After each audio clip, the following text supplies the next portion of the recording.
Okay. Hello. Let's try this again. Do we see and do we hear? I skipped the last song because y'all have already heard it, but I wanted to let the first two play to assess whether or not we were going to have any frame drop issues. And I'm pleased to report that we haven't dropped a single one. So, for whatever reason, we're just going to chalk this up to OBS being really grumpy for no particular reason that we can identify, because I restarted my machine this morning and everything was clean and fresh, and then I launched OBS and it just crossed its arms and said no. So thank you for your patience, everyone. Obviously, it's not worth continuing the stream if half of the audience is being subjected to on like basically unwatchable conditions. So I appreciate your patience. Good morning. It's Saturday. Yeah, Potato, we're wearing the fuck off shirt today for the sun. The temperature is too damn high. The light is too damn bright. The sun, fuck off. Fuck off. Fuck off the heat. Fuck off the sun. I'm tired of it. I want to live in a land of eternal night and cold. Frost, even. I need to live in a tundra. I need to live underground in a zone where there is no thaw.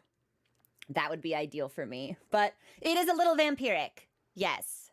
Just, and yeah, DJ, and it's only gonna get worse. Haha, nervous chuckling. Villain monologue follows my favorite season. I love autumn. I love seasonal flavors that we associate with autumn. I love fashions that we associate with autumn. Big boots, huge sweaters, cozy scarves, apple ciders, fires, but like the kind you control, not like a wild, like fireplaces, I guess. Very cozy, very comfy. And I do need to extend some marvelous gratitude to everyone who subscribed while we were on the starting soon screen, and also while we were solving our technical difficulties. Thank you, everyone. I really tremendously appreciate that, and I hope that your month is off to a fabulous start. Today,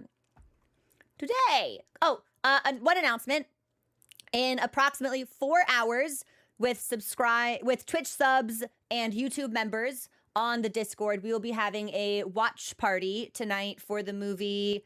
Oh, what is it? I forget. Is it Super 8? Exit 8? Somebody correct me real fast before I look in the channel. I have to do it myself. Exit 8. I don't know where the super came from. We'll be watching Exit 8, which is a movie I know nothing about. But I have heard it from trusted companions that it is an interesting viewing experience. So if you have the time and the interest, please do join us for movie night in 4 hours. Because we are off to somewhat of a late start today because of the technical difficulties. I said we'd start at 12:30. We were live at 12:40. 10 minutes late by Crow time. That's actually that's basically on time. And then OBS decided to fuck all of us in a really brazenly disrespectful and inexplicable way. That's also a movie. I don't think I've ever heard of this. I certainly don't think I've ever seen it. Interesting, all because of the sun. You know what? Yeah, we're gonna say this is the sun's fault too. Yeah, the frame drops, still the sun. Fuck off. Hate the sun. In fact, Pister, I cannot call you Pister. Mink! It's like, we're basically time travelers. We're early, in fact. Truly. But here's what I anticipate will happen today.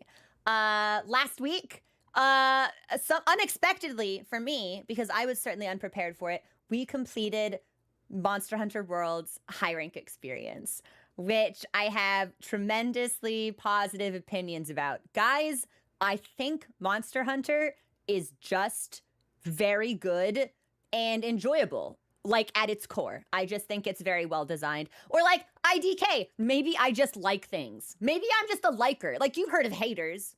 Maybe I'm just a liker. I think Wilds and World, both fabulous games. Actually, I think they're fabulous. I have been listening to Stars at Our Backs on repeat for a full week, and there has still not been a day where it didn't make me tear up. Good. Really good game, and I'm excited to see where the title updates and crossover events take us. Yeah, Eric, I think I'm just a liker. I think I'm just like, well, when I don't like things, I'm very open about it. I had a profoundly negative experience with the Elden Ring DLC, which I won't get into because in general, I think it's rather gauche and impolite to just kind of like hate things. Like, why direct my energy to hating when I can direct my energy to enjoying? Like, I should stop talking about the thing that's making me mad and do something that will make me happy instead. I'm not afraid to hate stuff. And I'm very honest about that. When I have criticisms, critiques, negative opinions, like, I'm very open about it. I'm not just, I'm not just a brainless glazer. But I do just happen to like stuff most of the time. Ghost, yeah, War Product has it. Proud only sometimes. Only some. Crow honest appraiser, perhaps, is where I would rank myself. I have honest opinions and I share them with sincerity. So, but I just think World was a really fun experience. Obviously, not like I've had a lot of people ask. It's like, okay, now that you've played base game, how would you compare your experience between World and Wilds? Like, what is your perspective? And I really honestly think it's a case of like juicy steak, buttery lobster. Both delicious meals, both different meals. They satisfy different cravings. I think each game at a foundational level is excellent. I think they both have unique strengths and weaknesses, but I don't think that quality-wise there's a great gap between them, actually. I think they're both just really good. And I've been thinking about it and reflecting on it a lot over the last week. And there are definitely things in each game that I really like. Like when we started World, I was quite suspicious of the tracking mechanic. Oh, thank you so much for the super chat. I appreciate that too. We'll talk about weapons in a little bit. It felt clunky. It felt slow. Why me have to look for monster when me want kill monster? Bonk, bonk, bonk. Single brain cell. We know what weapon I play. But I grew quite fond of it over time. It actually really impressed me. It felt like it mirrored that sort of diegetic growth of our own Hunter in universe, seeing these unexplored areas for the first time, becoming more familiar with them, learning about them, learning to navigate, which is kind of something I, as the player, never really got a handle on. We won't talk about how lost I get still after 100 hours in Coral Highlands and Ancient Forest. That's fine. We'll just gloss right over that. That's not the game's fault. I can't navigate. I can't read maps. That's me. We know that. I'm very open about it. But I grew very fond of the tracking mechanic. I really did. It was a little bit of adjustment. It was a little bit rocky at first because I was constantly fucking lost. Again, unique debuff to me, perhaps. Other people may not have experienced it to the same intensity, but I grew to quite like it. I will say that in a hunt specifically, I like having the added mobility. When a monster runs away from me, oh my God, the last thing I want to do is spend 3 minutes chasing after it. Like, I do enjoy in a hunt being able to be like, and get on bird, get on something, just go. And I'm sharpening while we go. I've got the bloodlust active. I think that would probably be like my perfect combination, maybe. But I liked it. And which isn't something that, like, I expected to get used to it and I thought I'd be neutral on it, but I actually found it to be quite immersive. Even though it's a little overwhelming at first, given how large the areas are, I think I might have preferred if initially the handler was like, because Astera has been here. I think the Huntsman has set for 40 years. For 40 years, they've been sending fleets to the New World to investigate the mystery of what the Elder Crossing is. And we've got all those decades of experience built up at our disposal within our camp. I think I might have liked it if the handler could have been like, oh, like, check this area. You might be able to find him in like the northeast zone. And then instead of wandering like the entire forest, you could kind of... Now, if you're... If you think about it critically, it's like you might be able to piece those types of things together because it's like, oh, Rathalos flies. It's like he's not going to be hanging out at the beach, right? Unless he's on vacation. I don't know. Maybe he's treating the wife to a nice 2 weeks away. Who am I to judge that? But I think that would have helped smooth some of the initial, oh my God, where is everything? I'm lost. I don't know where things are. But it's something I really grew to appreciate. Yeah, beach episode Monhun. That's just the summer event, isn't it? But I grew to really like that. As far as like zone, like base game monster rosters, very strong in each title. If I had to pick, I think, and this was something I said really early on, and I think this is still an assessment that I stand by. I think that Wilds has a tighter baseline. I think there's less variation in quality between the monsters. I think that World has a range of higher highs and lower lows. Like, no one's super passionate about Juratotis, right? Well, you know what? There is someone in the world super passionate about Juratotis. Every single monster has at least one very dedicated fan in this world. So who am I to slander that person who thinks Juratotis is their Oshi? They've got pictures of him on their phone. They've got posters of him on their... You know what? I'm happy for you. But I feel like, generally speaking, maybe most people aren't that stoked about Juratotis. Lavasiath is just okay. So I think there's a wider degree of variation. In world-based roster, still excellent. It's Monster Hunter, of course. It's still excellent. Zone-wise, if we're comparing the games, I think that Plains and Scarlet Forest beat out Wildspire Waste and Ancient Forest, but Coral Highlands and the Rotten Vale, especially when you uncover the mystery and the significance of what that zone is, those are really special. Not even just from a lore perspective, but the design of it. I've been playing games for a while, and I've never seen an environment like the Coral Highlands in any game that I've ever played. And I think that that's really remarkable. Illyrium, it's legitimately a really breathtaking zone. And it's especially... I kind of regard them almost as connected, right? Because we've got the Coral Highlands up top and then the Vale beneath it. And I don't really think one could exist without the other. Although there's an argument to be made that because of what the Vale actually is, it would sustain itself regardless. But there's a synergy between them that I think is really fun. The music in both games is excellent. I feel like Monster Hunter has, as a franchise, has likely always had very good music. I think the music in Wilds may have either stood out to me more or had monster themes that I personally found to be more memorable. Because when I think of music, I go to Wilds tracks. That could also be because I spent 500 hours in Wilds. 5 times the amount of playtime we have in World currently. So I still have it. We'll still be on a journey to build that audio familiarity. What I will say is that I think Stars at Our Backs is probably an all-timer, like legitimately generational game theme. Maybe one of the best themes I've ever heard in any game that I've ever played, and I don't say that lightly. Dude, I rank that up there with like fucking Dearly Beloved. That's iconic. And it's composed so well.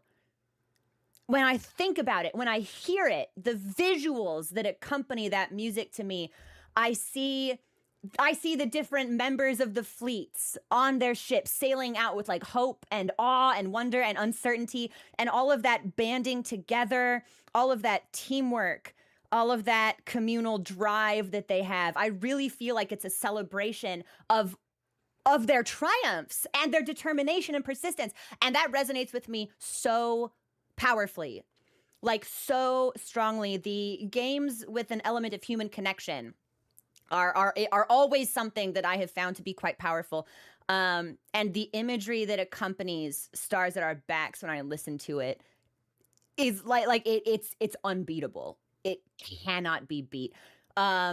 Beauty of Nature, Wilds theme, also wonderful. Again, these are objectively really good songs. But when I hear that, the visuals that accompany it are more associated with like, oh, thank you for the super chat. I appreciate that. I think more of like the majesty of the landscape and the natural phenomenon and the weather conditions, the inclemencies, and I think of the monsters, which is appropriate. Again, it's like these titles aren't named whimsically; they're composed with thoughtful intention.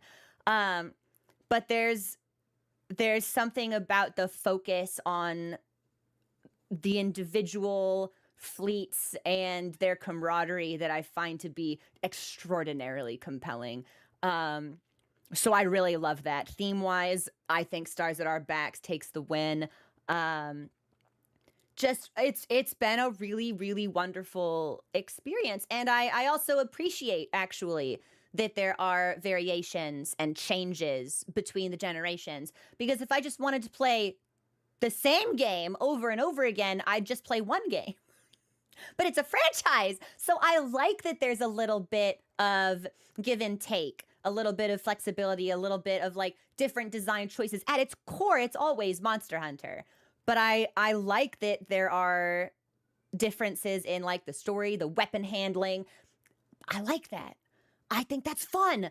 Oh, speaking of story, I think both games have good stories. I think Wilds edges that out for me. Not necessarily by a lot, but I think it does. I think that as far as like surprise reveals go, I think that the context and the drama built up around Zoshia before you get there makes him a stronger opponent, or at least it feels that way, narratively speaking. Obviously, it's like the design of Xeno'jiiva, fabulous. There is a lot I could say about that particular monster, about the way that it looks, about the way that it moves. It's almost like clumsy. Like sometimes like it does a charge and then it feels like it falls and it's like, oh fuck, this thing is just learning to walk for the first time. Holy shit. Like really interesting things that they're telling you about this monster through its design language. But just having it kind of like, oh, this is a big problem. And he's just there. I think the lead up, I think that the pacing makes Zoe feel heavier, weightier, more intimidating. And again, it's like praise for one game is not implicit condemnation of another. Xeno's a fabulous hunt. I hunted that guy for like 4 straight fucking hours yesterday. I've seen him a lot. We've become very tightly acquainted. Great hunt, great monster, great ending. But like, again, juicy steak, buttery lobster. They're both excellent meals. They're both just excellent meals. I've had a lot of folks ask, and I hope that this is not an inflammatory opinion that I'm about to share, right? If nothing else, if I'm known for nothing else, I want to be known as a content creator who does not inflame passions, say incendiary things simply to provoke arguments and reactions. I don't grift. I don't grief. Everything that I say is truthful. It's a truthful thing that I earnestly feel because I have a lot of passion in my heart for these games. And if you don't agree with the opinion I'm about to share, that's fine. I'm not going to try to change your mind. Don't try to change my mind. I don't want anybody to take this as an insult. I'm not saying that I'm like morally superior or like a better gamer than you if you think differently, but I don't think this should be a troublesome perspective, but it might be. This was a very hot topic of contention when Wilds was released. As far as the difficulty scale between base game World and base game Wilds goes, I legitimately think that they're relatively equivalent. I do not think that there is a large gap between these games. The way that some people talked about base game World, you would think I was playing a Souls game at level 1, like a no-level challenge of a Souls game. And that was not so. I did not have that particular experience. I think probably World's massive popularity explosion introduced Monster Hunter as a franchise to people who had no experience with it. There are a lot of viewers in my channel for whom Monster Hunter World was their very first Monster Hunter game. And I think that the first time you do anything, you are unfamiliar and unskilled, and you don't have the intuition that you would have built up if you had been with the franchise for a long time. I think that there is a good chance that if you started Monster Hunter with World and you remember the difficulty being extraordinary, I think there's a good chance you were just a new player. Because I don't see it. I don't see the disparity. I don't see the disparity. I think there's a good chance you were learning the demands of the game for the first time, understanding how it handled, like weapon synergy. Maybe you also started with Charge Blade and it was not a good fit for you. But I don't see. I think that World might have a little bit less friction because Wild's introduced some quality of life improvements. But as far as just raw difficulty goes, I think they're in roughly the same place. And this is an opinion that I can apply to a lot of different things in my life. When you become very good at something, it can become difficult for you to assess how hard that thing you are really good at could be for someone who's not really good at. And this applies to so many different things, completely outside of Monster Hunter. This applies to so many different things. I have a friend who trains for triathlons. And a couple of years ago, I hadn't spoken to this friend in a while. And they were like, hey, do you want to hang out? Let's go for a hike. And I was like, is it going to be an easy hike? Because I'm not at your level, man. Like, I do a lot of yoga and I walk. I like to walk. But like, it'll be an easy hike, right? Oh yeah, they said it'll be totally easy. It was 9 fucking miles. Which to them is really easy. Because they have skill. They have familiarity. They've been playing this game of hiking for a long time. It was not easy for me. I wanted to fucking die. At one point, I thought I would actually die on that mountain, or I would have to be medevaced out. Like, I think it's really easy to lose that kind of perspective. And this happens with me too, right? Like, obviously, before I started Monster Hunter, I was a Soulsborne gamer, almost exclusively. And I started with Elden Ring, and ooh, that game's hard. That was my very first Soulsborne game I ever played. Ooh, game hard. Then we played Bloodborne, and it was like, whoa, okay, well, game's still hard, but we're getting better. DS1, DS2, DS3. By the time I got to Dark Souls 3, I could beat a lot of these bosses, like, on the first try. I could casually decide I was gonna no-hit some of the hardest bosses in the game, and after devoting, like, a day or two to practice, we could do it. Does that mean Dark Souls 3 is easy? No. It means that I am a veteran of this franchise. I have a lot of experience with this franchise. I have an intuitive understanding of how this franchise handles, what it expects from me, what the bosses are likely to do at any particular given time. It's a demonstration of my skill. It's not a betrayal of the game's difficulty. So I think that's where I fall in the discussion of Wild's easy. It's like, I think one of two things is happening. I think either you're a veteran and you're just really, really good, or I think you probably started with World and it was challenging because most new things that we pick up, we're not good at right away. I played Charge Blade for 20 fucking hours and consistently felt like a drooling 5-year-old. Consistently. Like, sometimes we have to build up that expertise, that knowledge.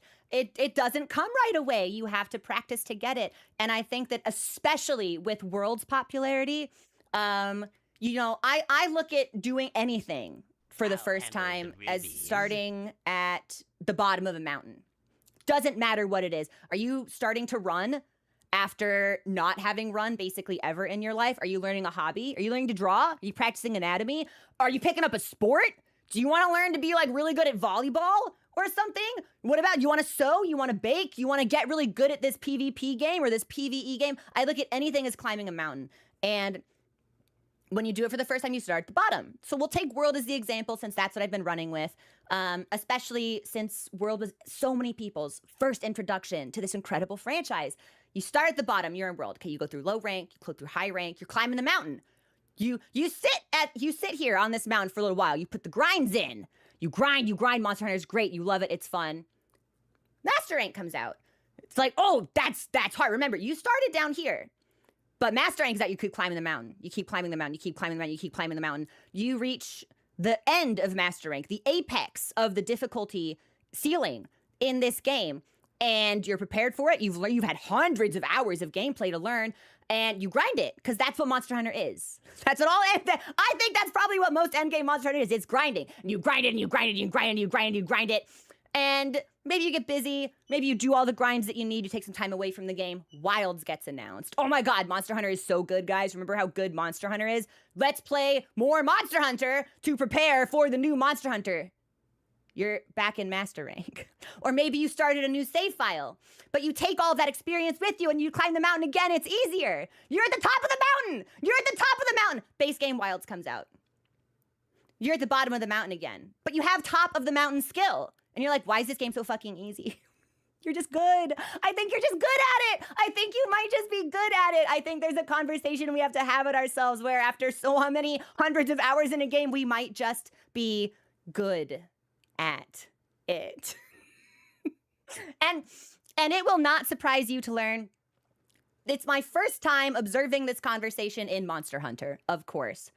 I see this conversation in Soulsborne communities constantly. Elden Ring, widely praised as a monolith of success. There were so many veterans when Elden Ring came out who were just like, this game is too fucking easy. I hate this game. This game is a betrayal of all of the identity that Soulsborne has ever stood for. They gave us a horse, which means now movement is super easy. When like level design was something they were known for iconically. I can have summons now. I can summon like NPC dudes and real dudes. This game is they gave me weapons that bleed. This game is too easy. And then Shadow of the Erdtree came out and it was fuck the devs, this game is impossible. So it's like, I see this discussion happening throughout franchises. It makes time feel like a flat circle. And again, it's like, if you strongly disagree, like if you believe in your heart of hearts that no, Wilds was not scaled well, that's totally fine. I'm not going to try to change your mind. I don't even want, in a way, I already feel like I've said more about this than I should have, because I know this is something of maybe a controversial topic, perhaps. But I just don't see the gap being as wide as some people expressed it to be. Like, we had so many people who were like, huh, you're gonna play World? Prepare to play a real Monster Hunter game. And I'm like, I'm sorry, guys, it's just all Monster Hunter, actually. Always has been. Literally, Blasphemian, and that was me. I am the Power Stance Greatsword user. I am the Power Stance Twin Blade with the jump medallion with Arcane and Bleed doing 1,000 damage every single time I jump into the air. That's me. But I think that if nothing else, my experience with Elden Ring was that, sure, yeah, it did remove some friction that the older titles had. It introduced ways to make the game easier if you wanted to experience it. And I think that what Elden Ring did, and I also think that by proxy what Wilds did, was very important because it made a franchise more accessible to new players. And that doesn't necessarily mean the game is easy and it's going to be easy forever. But if you want new people to learn and you want new people to fall in love, it has to be a little bit more straightforward for them. And I think that Elden Ring did a great job of that. A great job of making a franchise that is especially, like, widely known, infamous perhaps, for its difficulty, for its challenge level, for how mad it'll make you, or how frustrated you'll become. I think that opening that door to people and giving them more tools to manage that challenge rating, like, most games are special and they should be experienced and played, but a person's playthrough is always going to be individual to them. And I don't think it's ever wrong to, like, make people want to walk through that door for the first time, you know? The exact same conversation happening around Rise. I have casually observed, and again, I'm not a Monster Hunter veteran. I cannot speak to what the experience was like in one dose try, not even for you. But I've seen even some people be like, you can walk while healing in World. That game is too easy. So I think that this just might be like a generational or like cyclical conversation from which no franchise will ever escape. But it's been very interesting to sort of live through it as someone who's new to the franchise. It's been an interesting conversation to see unfold when I have seen it unfold in other areas where I actually had the expertise, where I was the veteran, right? So it's just been interesting. The gaming Ouroboros. Yeah. So I don't know. I hope that this wasn't a perspective I shared that made a bunch of people want to like pick up torches and pitchforks or something. I feel like this is a relatively reasonable assessment. If you disagree, it's totally fine. You're not like a bad person or an evil person. Like, it's fine. It's totally fine. This was just my perspective. Like, again, juicy steak, buttery lobster. I think I just really like Monster Hunter. And I think maybe each game has unique strengths and weaknesses. And I'm really excited to see the unique strengths and weaknesses of the other titles, because it's my intention that I play a lot of Monster Hunter because I really like it. So yes, Christian, it is my intention. This process will unfold over a period of years, probably. Because by the time we finish Iceborne, I think it's likely that Ascendance will be right around the corner. Then we're gonna play Ascendance. But it's my faithful intention to play Rise, or Rise Break, rather, because we've had a lot of people be like, "Are you gonna play Iceborne? Are you gonna play Iceborne?" It's like, of course. Why would I play base roll and stop there? Of course. It's my intention that we do at some Rise Break at some point, and For You at some point. For You is a game that is very special to me conceptually. I feel like there's a lot of For You's influence and legacy in Wilds, and I would really, really like to experience it. Honestly, the only reason we went into World is because setting up For You for streaming and community participation proved to be a little bit more challenging than what I was willing to tackle at the time. I'd also like to do a little bit of Double Cross. I think that could be really fun, especially since that feels like it's just a love letter to the franchise as a whole, to the player base that supports it. I think that could be a really special experience. Whether or not we do One Dose or Try, not sure. Don't know. There could Zena, thank you so much for subscribing. There could legitimately be like some streaming roadblocks there, right? Which is something that I'd need to look into further. And I don't necessarily feel called to play every Monster Hunter game that's ever made, but I think we'll end up playing quite a few of them. There's a part of me as like a silly bit that wants to play the first one. Not even like necessarily committing to finishing it or grinding it out in the way that we have with World and Wilds. But there is in the back of my brain, like, it would be kind of fun just to see how it started. And I think it would be kind of fun for new players and veterans alike to just see me kind of throw myself into the very beginning and see what happens. Like, I think it would just be kind of fun. In the same way that like streaming the CDI games was kind of fun. Because it's just like, what the fuck is this? What is happening? What does any of this even mean? So I don't know. But that's my thought. That's my perspective. Monster Hunter, good. Monster Hunter, good. It is my earnest hope that Ascendance really reinvigorates the Wilds player base, or like, more importantly, people who couldn't play Wilds, because it is factually true that game had a lot of performance issues on launch. I have a really strong rig. Obviously, I'm a streamer, right? My computer's incredibly powerful. I bypassed all of those completely. The game, with the exception of a single update after Title Update 2, the game just always ran basically flawlessly for me. I don't think that's the experience that a lot of people had. And when a game commands a certain price point and you pay that cost and then you can't run it, That is so fucking frustrating. And that's a really bad first impression.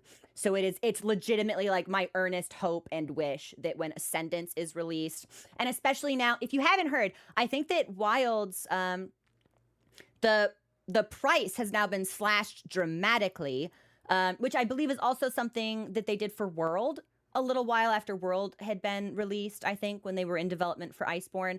A lot of the DLC packs have been combined. I think there is a prologue version of the game that you can play through maybe Uthduna.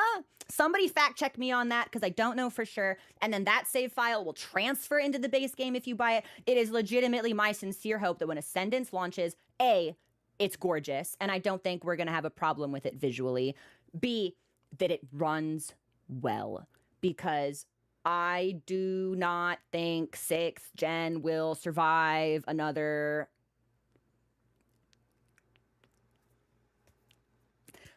tough launch.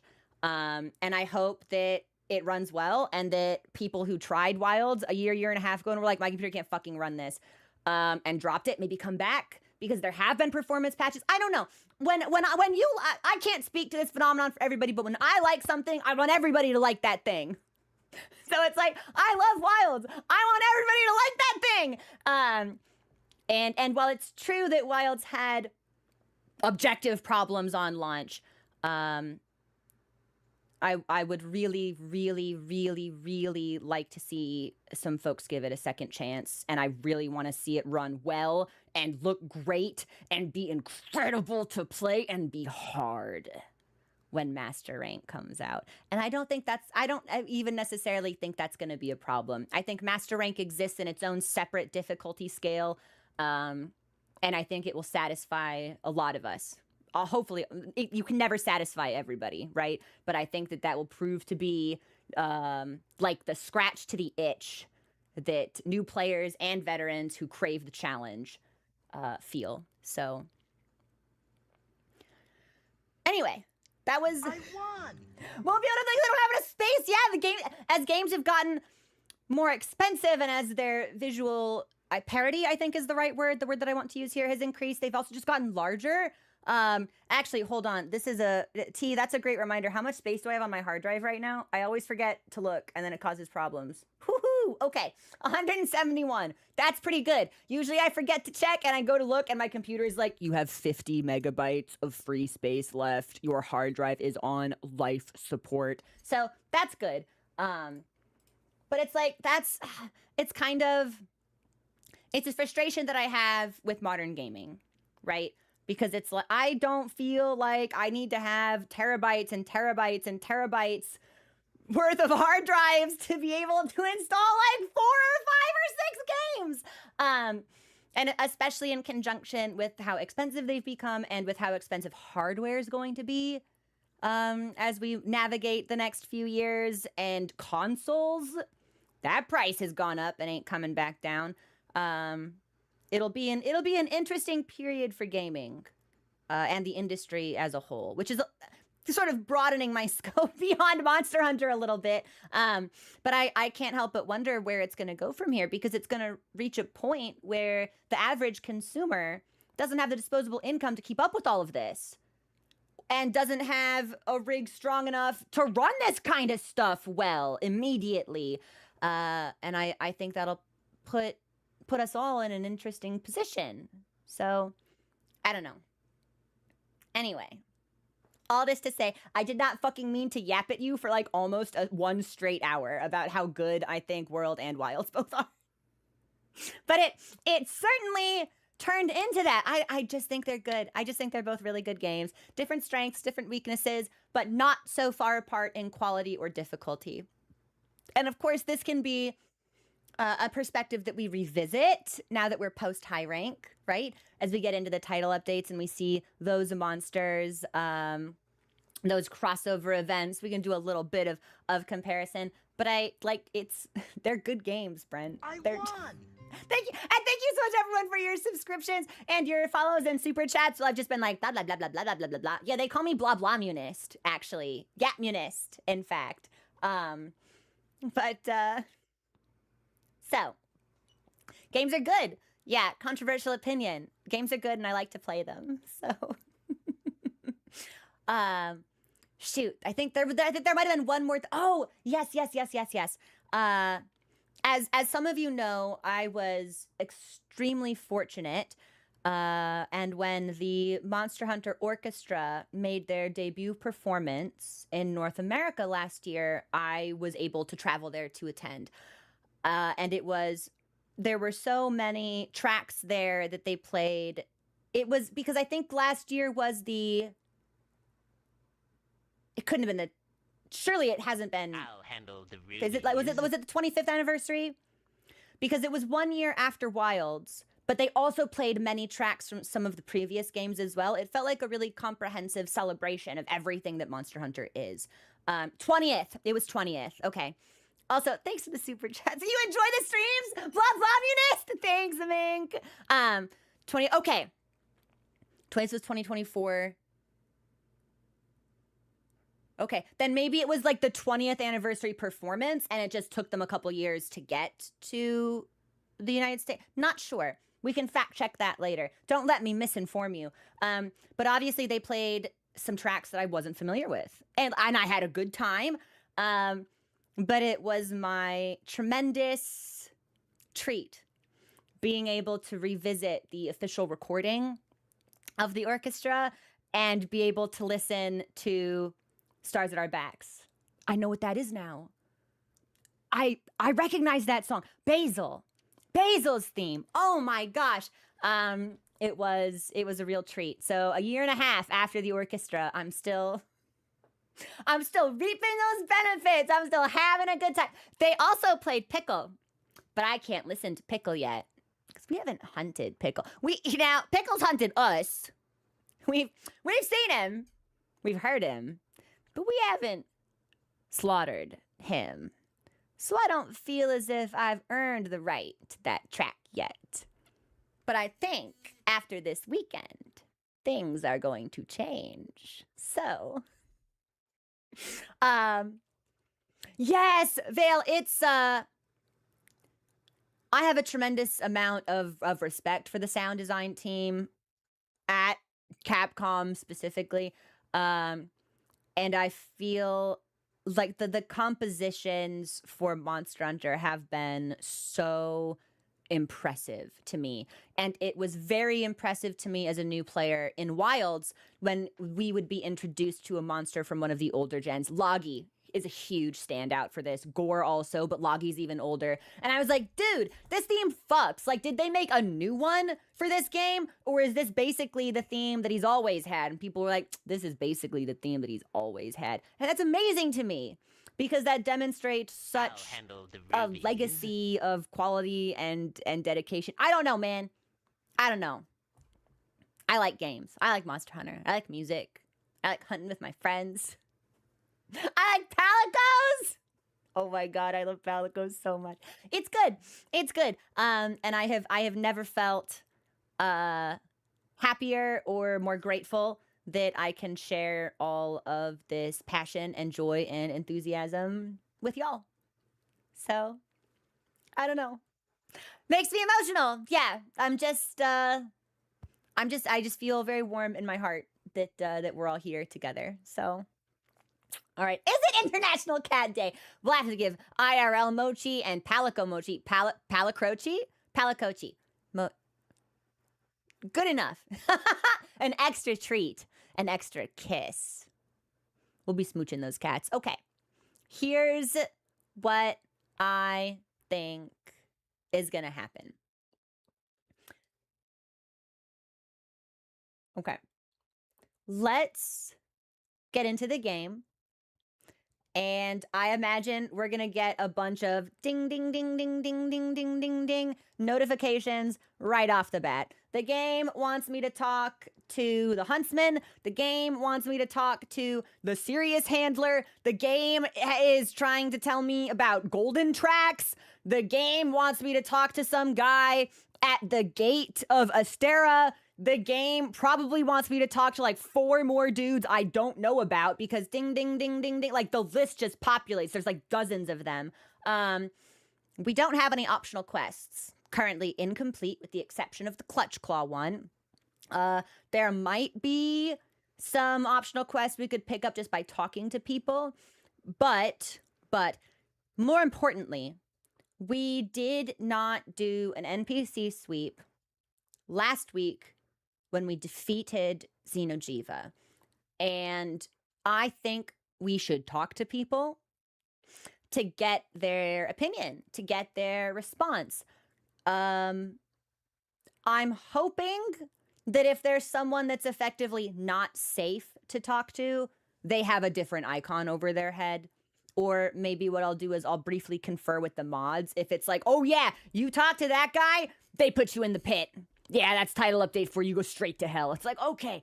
Because I don't really want to be surprised in that way. But I would, from an in-universe perspective, I really want to receive whatever reactionary dialogue people have to share. So, TU question mark with big blue exclamation marks. Fabulous. Okay, if every title update is a blue exclamation, let's ignore that for now while we're doing our regular talk. I think we've actually already been given the Deviljho quest for some reason, because he just fucking showed up. He showed up before Basil, which is unconscionable to me in hindsight, because Basil could have shown up at any fucking point after Puke, I think is what people had told me. And somehow we had Deviljho stomp onto the scene first. Wild. So I think we already have that. So we probably don't even need to talk to anybody for that particular quest. But I would like to talk to other folks. And maybe it's a situation of, okay, we can talk to people that want to give me quests, but we just don't like if we accept title update 3's monster, we don't do that until title update 1 and 2 are done. I'm not super sure how to navigate it. But that's what I'm thinking.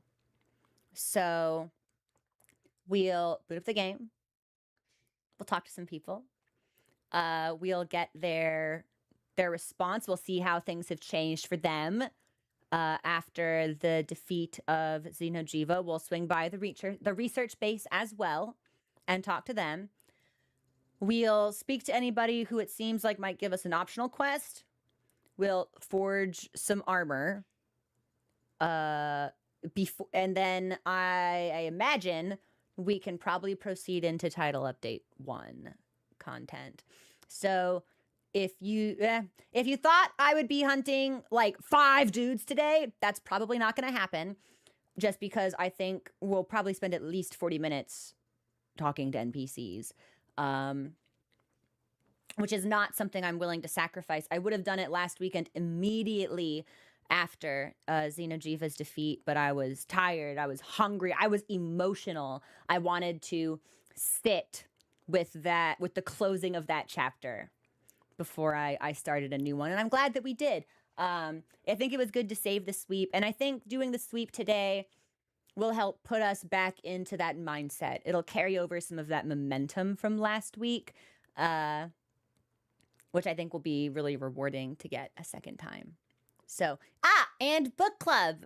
We've seen some people ask. I also saw some people ask about whether or not I would do all of base game world before moving to Iceborne. That is my intention. All of the title updates, the crossover events, of which I don't know how many there are. This is a good time to mention I fundamentally have absolutely no understanding of how much content is left to me in base game. I just don't. I don't know how much there is. I can only base that off of my understanding of how Wilds paced it, which would be like, okay, 4 title updates. It was what? It was Mizu, Loggy Steve. I think 3 was Omega, and then 4 was GOG. And then, well, the Arch-Tempered Monsters were there, but I don't know if those were attached to title updates. No, I think they were, actually. I think the Arch-Tempereds were attached to title updates. And then I think we got 10-star GOG and 10-star Zoe as a freebie after AT Arkveld. Kind of like 4.5. Yeah. So, and then crossover event, oh geez. I really only remember Street Fighter, obviously, Final Fantasy, There were probably more. I feel like there had to have been, but those are the ones that really stick out to me. So, all this to say, I don't know what kind of crossover events there are. And if we could sort of avoid, if we could keep that mystery and that ignorance for a little while, I think I'd appreciate that. You know? I don't know if that's possible. And I, more so than anything, as the community has gotten larger, it's become less my experience and more our experience, comrade. So I don't want whatever parameters I set for my own experience to impede or degrade y'all's ability to talk to each other. Because it's become such a community event. And I love that. That's one of the best things about streaming, being able to share that journey with so many other people. So I don't want you guys to feel like you can't talk about stuff, but maybe just like get really kind of like, maybe get kind of creative with your language. I don't know. I don't know what I'm saying. Be mindful, I guess, but also have fun and don't think too hard. It's an impossible task. Okay, here's what we're gonna do. Here's what we're gonna do. Like, obviously, all of the stream is a lot of talking, but even by my standards, I think I started talking and then didn't shut up. I legitimately don't think I was silent for more than like 10 seconds at any point over the last hour. Let's take a break here. And while we're on the break screen, I'm going to drink some water and I'm going to briefly confer with the mods because I've already seen some people in chat be like, don't talk to this person. I'll briefly confer with the mods to see if like, as I know there's a list, but let me cross-reference it for people we might want to avoid or ignore for now. And when we come back, when the song is finished, I will be hydrated and I will be informed and we'll just be in the game and we'll go for it right away. Sounds good? Sounds good. And we've got book club. So we have now been cleared to read. Hold on. We have a list of that as well going on. We have been cleared to read all of the elders, I think. We've been cleared to read Azure Wrath, Kirin, Zora, Kushala, Teostra. No, not Teostra. I think I can't read Teostra yet, but I can read Vol. This is a good, I don't know about Xeno. Let me check in with the mods about Xeno as well. We'll double check that. And everybody send some love in chat to the mods because, oh my gosh, they are hurting cats. It's me. I'm the cat. I'm multiple cats in a trench coat. Halicos, in fact. Okay. Yeah. This is good. This is good. Let's pause here. I'll double check with mods for book club and direction and drink a lot of water. And when we come back, we'll get straight into the game. Okay? And we'll start off with talking to people, which will probably take like 30 minutes. And then maybe we can get an idea for what hunts could look like today. If we tackle... I would really like to do Deviljho today. I can't make any promises, but I'd really like to. We'll just kind of have to see what they give us now that the gates are lifted and we have all of this stuff that we could do. So, okay. I'm going to take my break here. I'll be back in a couple of minutes when the song is over. We'll go right into the game. Just give me a couple of minutes to drink some water and confer with the mods. Okay, I'll be back.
Okay. Hi. We're back. Thank you. I know I said we're gonna go straight into the game, but I forgot to pre-launch the game, and I didn't want the screen to just be black while it booted up. So you get the IRL screen while I touch all of these buttons. Okay, we're gonna touch some buttons. Hold on. Bonk, and this comes over here. Nice. And I think that's good. Okay. We are ready to go. Yeah, good call. We've pre-launched the controller. We're launching world. The other day, I bought most of the DLC for Wilds because I've loved the game and I played it for hundreds of hours and I really enjoyed being able to like customize things and tinker with stuff as it came out. But obviously the Alma has an outfit for the World Handler and I never bought that because I was just like, I don't need it. I don't really know what that is. Guess what I bought a couple days ago? I can dress up Alma as the handler from World now. Game's good! Game's good! Okay, now we should be able to hit game screen and we should be fine. Yes. See in here? Okay. We are so back. We've never been gone. We never left. Fabulous. Fabulous. I think she does, Bard. Yeah. I think if you equip her with that outfit, she does call you partner, which I think is pretty cute. Hey, thanks for subscribing. Public Goat is a hilarious username. Okay. 113! I'm HR29. We are back like never before. Ooh, yeah, we did have a super chat about that, and I said I would address it, and then I proceeded to, I got distracted for the better part of an hour. We had some folks ask if I was planning on continuing Hammer for post high rank content or master rank, and the answer is I don't know. I feel like it would behoove me to not try any of the title update monsters on a weapon I just picked up for the first time. Like, here it is. I just pull it out of the box. I'm like, this is probably okay. I feel like we are at a stage of the game where it expects us to possess a certain level of competence with our chosen weapon and its playstyle. And if I were to just yoink something, I wouldn't have that, and we'd probably be punished for that. And there's an argument to be made that we should be.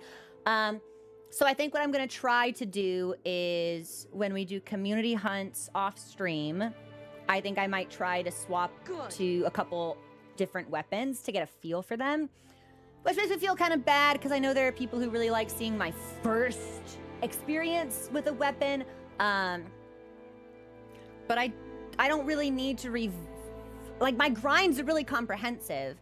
So I don't really need to go back and revisit some of the older or easier monsters from low rank.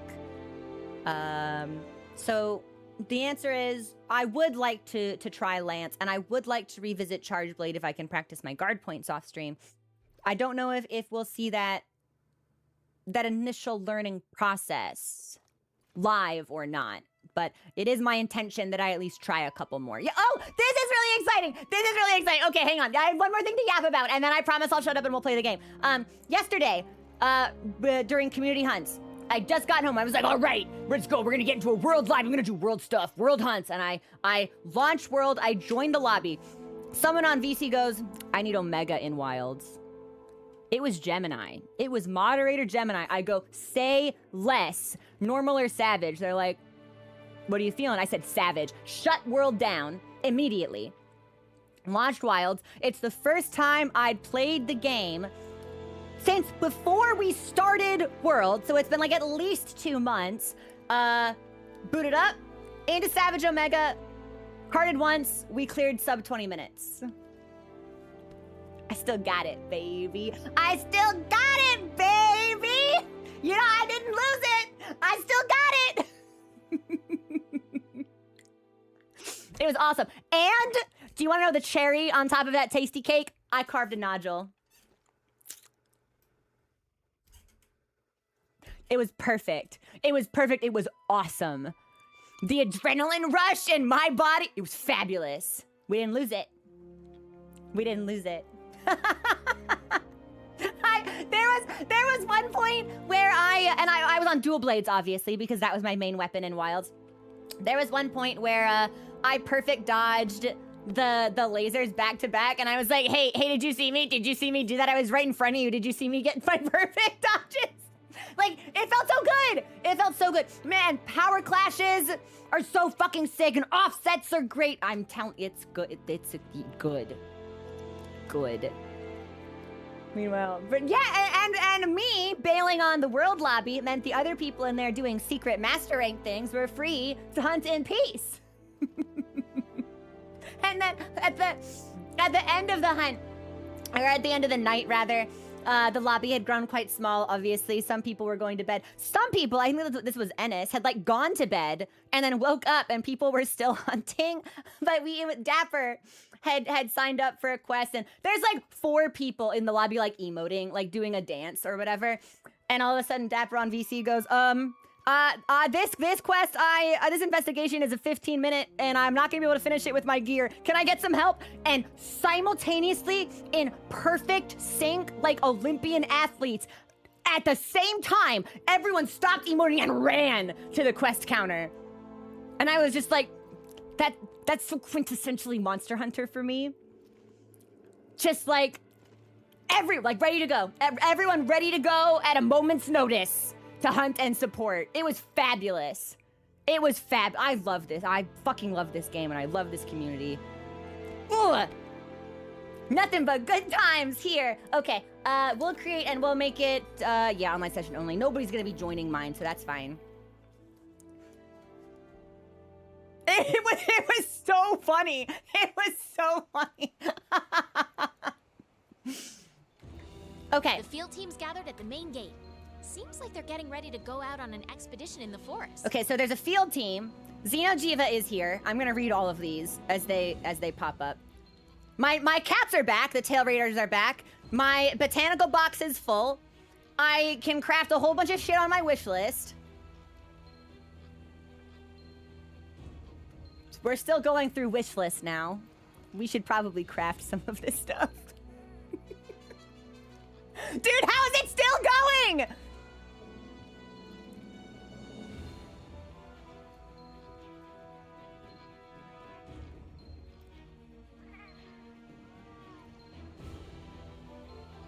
I'm embarrassed. I'm actually really embarrassed. Enough! Okay, Golden Tracks. Special assignment from the Serious Handler. Special assignment from the 3rd Fleet Feline. Special assignment from the Huntsman. Special assignment, Pickle. So that's it. Well, Cleese, this is all shit we can craft now. Because I was busy yesterday. I think I played Monster Hunter for like 7 hours.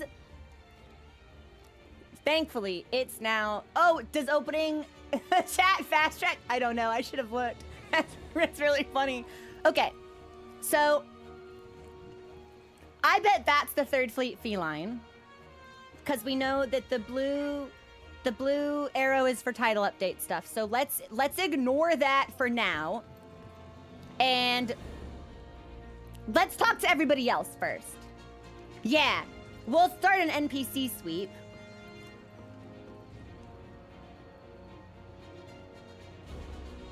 This music sounds very dire. Heaven's Door. Did the music change because we have Xeno'jiiva's optional quest rolling through? Or is this what the music is meant to sound like at this particular point in the game? Okay. Okay, yes. So the only way to flush this out is to hunt, so he leaves. Gotcha. Or Zora. I think it's Xeno. Yeah, I saw the notification for Xeno. We'll start with these lads, and then I'll ask a question when we get to the Huntsman, and we'll operate off of community input there. But we'll start with field team leader and everything. You are truly incredible. Thanks. Thanks, Van Mercer. I hear there aren't many Wyverian hunters in the old world either, if any at all. Death becomes life? How does that even work? Thanks for the gifty. Well, my friend, allow me to explain it to you. Yo. I learned almost everything I know about hunting from the huntsman. The one exception is the slinger, which I tried to teach him. Stubborn old hunter. Even in the new world, he can't let go of the old way. I fuck with the huntsman severely. Because I am also... I'm not really like for those of you who watched our Expedition 33 playthrough, I don't really do like shooting stuff. I like weapon stuff. So it's like, oh, use your slinger for this. And it's like, not so much, as a matter of fact. So me and the huntsman, strong handshaking over that. I actually, doesn't seem like he has anything to say in particular about Xeno. I think that's all mostly dialogue we've seen before. And listen up. Knowing nature, that's something we can do. It's something you need to do. Okay. The new world belongs to you now. May the sapphire star light your way. Mod memo to me. I think that would be a great alert. Actually, I'm gonna make that's such a good note. I'm gonna make it myself. Hold on.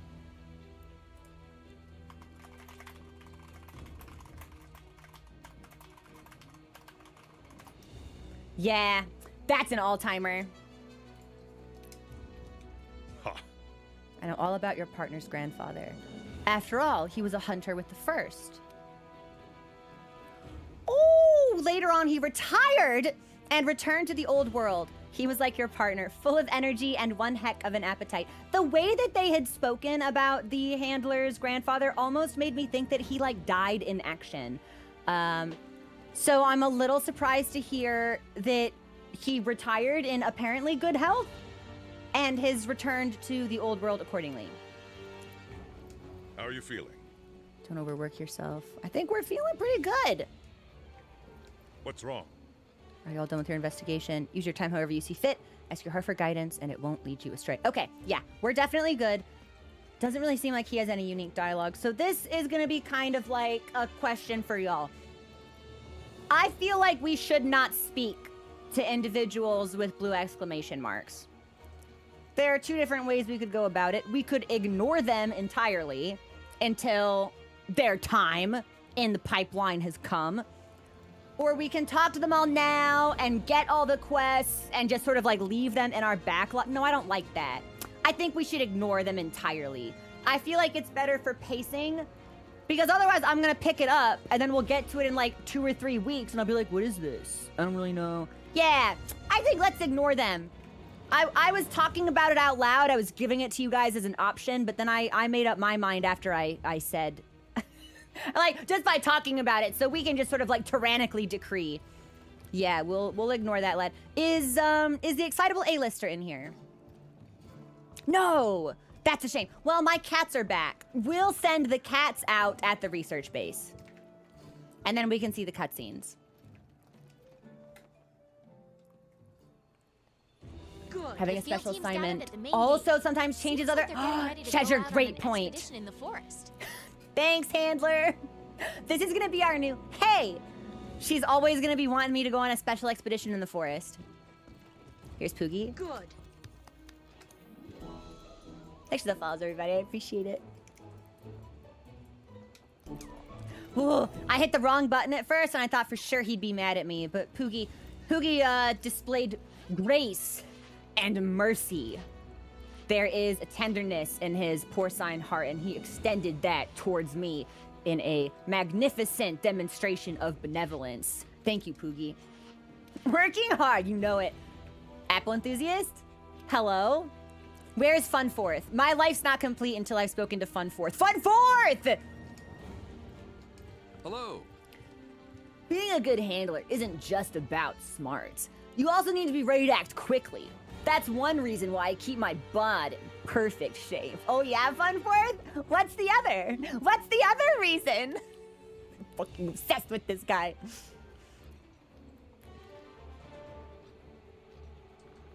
Last time... Oh, maybe he's talking about the Wigglers? Last time I went to the Coral Highlands, I saw this weird creature that sort of like sprouted, I guess you'd say, from the ground. Man, I was hyped. But when I tried to get close, it just shrunk back into the ground. Yeah, Yo. For a second, I thought he was talking about, like a monster, and I was gonna be horrified, but It was my hunter partner who roped me into coming here. First, I was all like, meh, who wants to live in the middle of nowhere? But then I heard I'd be one of the first handlers in the new world. Fame, fortune, the eyes of the world all on me. Well, there are definitely eyes upon me. The hurry up and do your darn job kind. Hey. Okay, so this is now dialogue that we've had from him earlier on in the game. The Great Wiggler. Can you imagine? Wait. Can you imagine if all of the tiny Wigglers were actually part of one singular large monster underground? That would be horrifying. Okay, I think that's most of his dialogue, if not all of it. We cannot talk to this person. There's a quest from the Elder Melder, so let's talk to her. Oh. Well, hey there. Well, this is quite a find. Do you know what this is? It's, ooh. This is what the Wyverian hunter gave us at in the cutscene that concluded High Rank and preceded the credits. That's that really pure crystallized energy, that shard. Yes.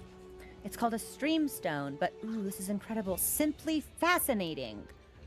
I sense an indescribable power inside it. I might be able to use it in my melding. If you're feeling a little brave, why don't you try tossing it in the pot with one of your decorations? Well, I don't think I want to toss it in the pot because he gave it to me. So, like, can I hold on to this?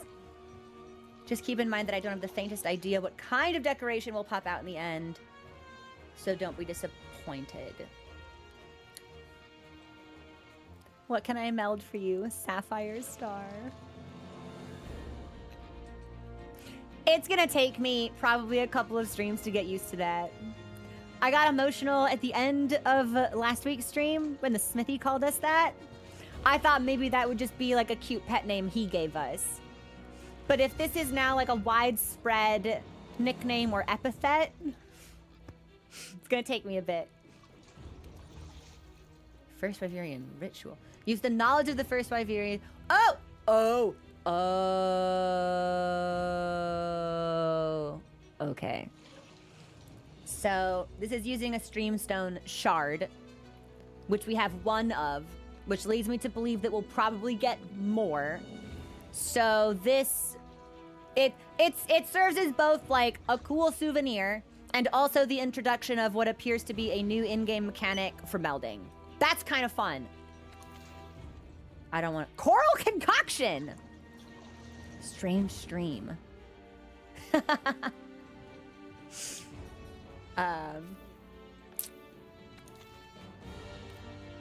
So the decos that we can meld are still pretty limited, but item-wise, am I now able to meld rarer monster materials? Because that could be very useful. You know what? We'll just scroll through these to get the exclamation marks out of the way, or they'll bother me. So hold on.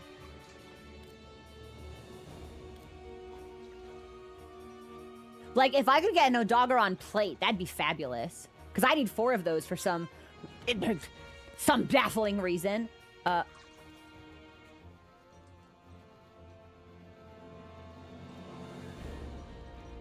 You can. Okay, but it costs a silver Wyverian print, and I only have 2 of those. We'll hold off on using them for now. Oh. Now, these take gold Wyverian prints. And of these, I only have 1. Ooh! Ooh. Ah. Dazzling. Okay. Well, I need a Kushala gem, as a matter of fact.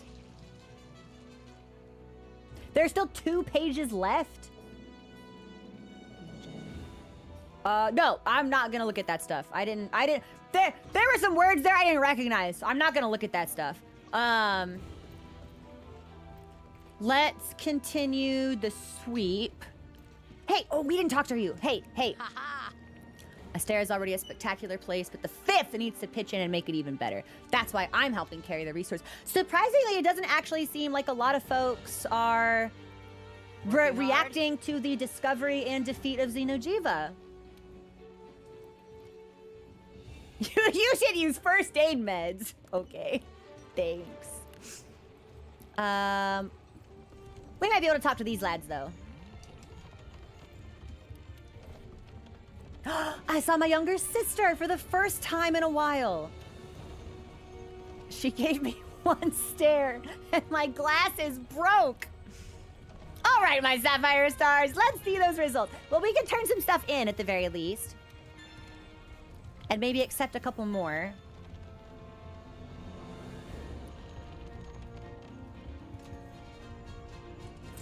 Okay. Tempered monster, you say? Really? And where would that fine specimen be located? I don't think we have any deliveries to complete. What the fuck was that voice, man? That unlocked something vile and sinister within me! Bounties! Entomology, that's fine. Mining, that's fine. And then we'll do investigations. Maybe we can talk to Steam and... How do we do it? Okay, no, we've gotten that dialogue. We've gotten that dialogue. Let me talk to the old man. I love keeping things tidy and organized. Every now and then a good mess has its charms too. Sapphire Star.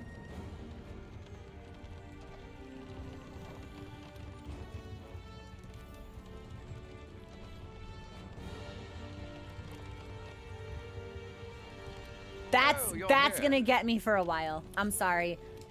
It's like getting punched in the ribs, but in like a good way, in a way that feels nice. Somehow. So I'm speeding through his dialogue because we've gotten all of this before. Let me talk to the old man. I think she pretends to be a criminal. Yep, she pretends to be a criminal. Let me talk to the old man. Oh my god, he hates me. What did I do? Can we make amends? Oh, you are too good to me.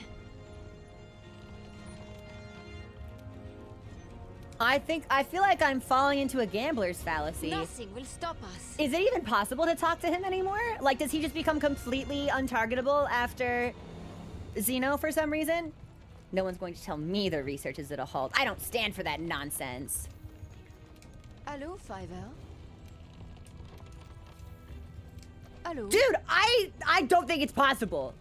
I think they patched the ability to talk to him out of the game.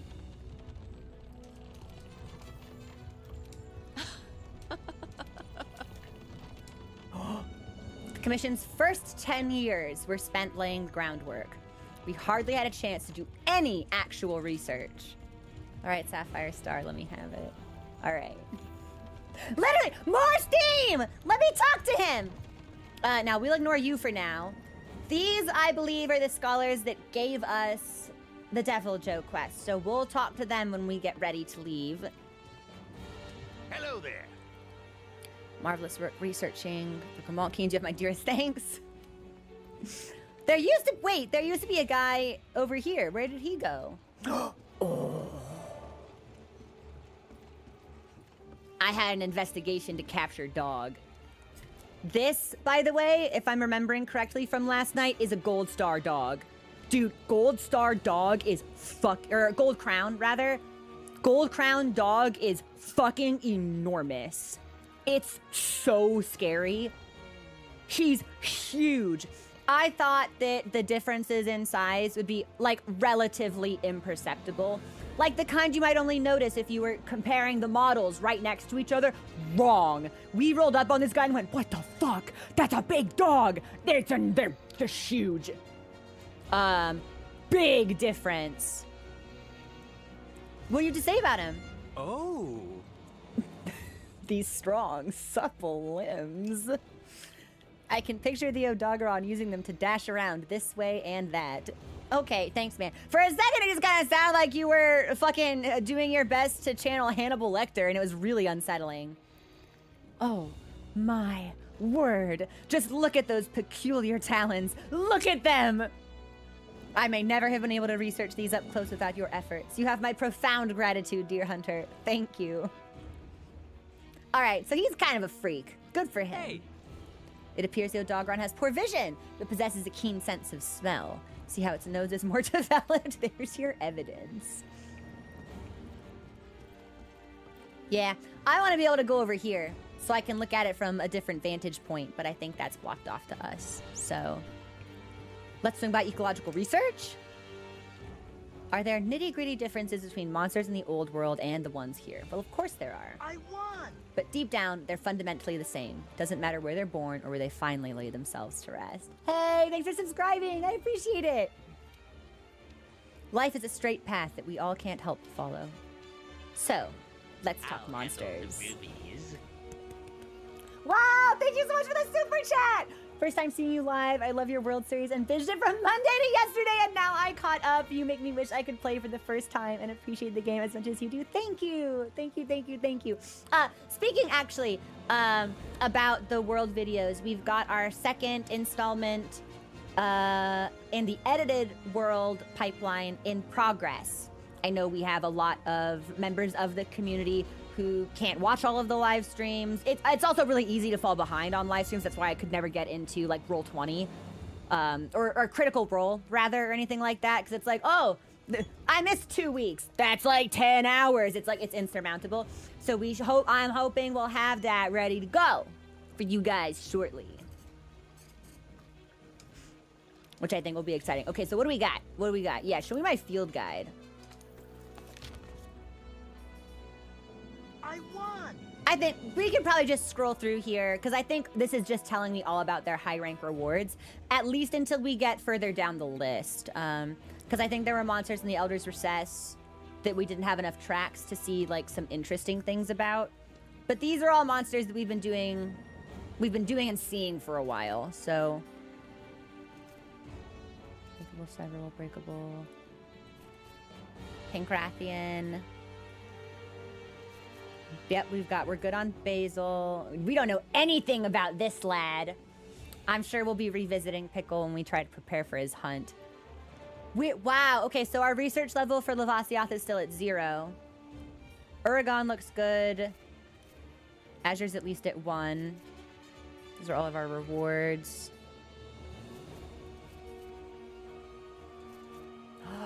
Oh, I don't know if we read for Xeno.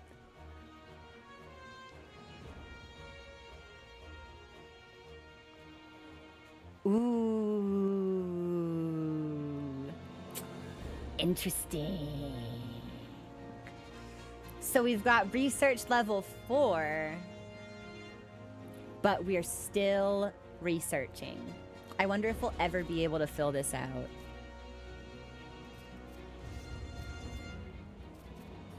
Yeah, I was really busy with Vol the other day. I needed a lot of his parts, so... Okay. I don't suppose you have any secondary dialogue. Sometimes if I talk to this guy multiple times in a row, he says something different. Commander's grandson was one of my best students when he wasn't being one of my worst. Whenever he tried to skip class, I'd clonk him one on the head!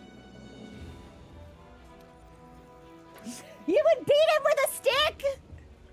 Because I know this lad can't reach his head without some kind of assistance device. Hunter, I hope you never forget. Zora Magdaros, Xeno'jiiva, you, me. We all started out as the same thing. Ooh.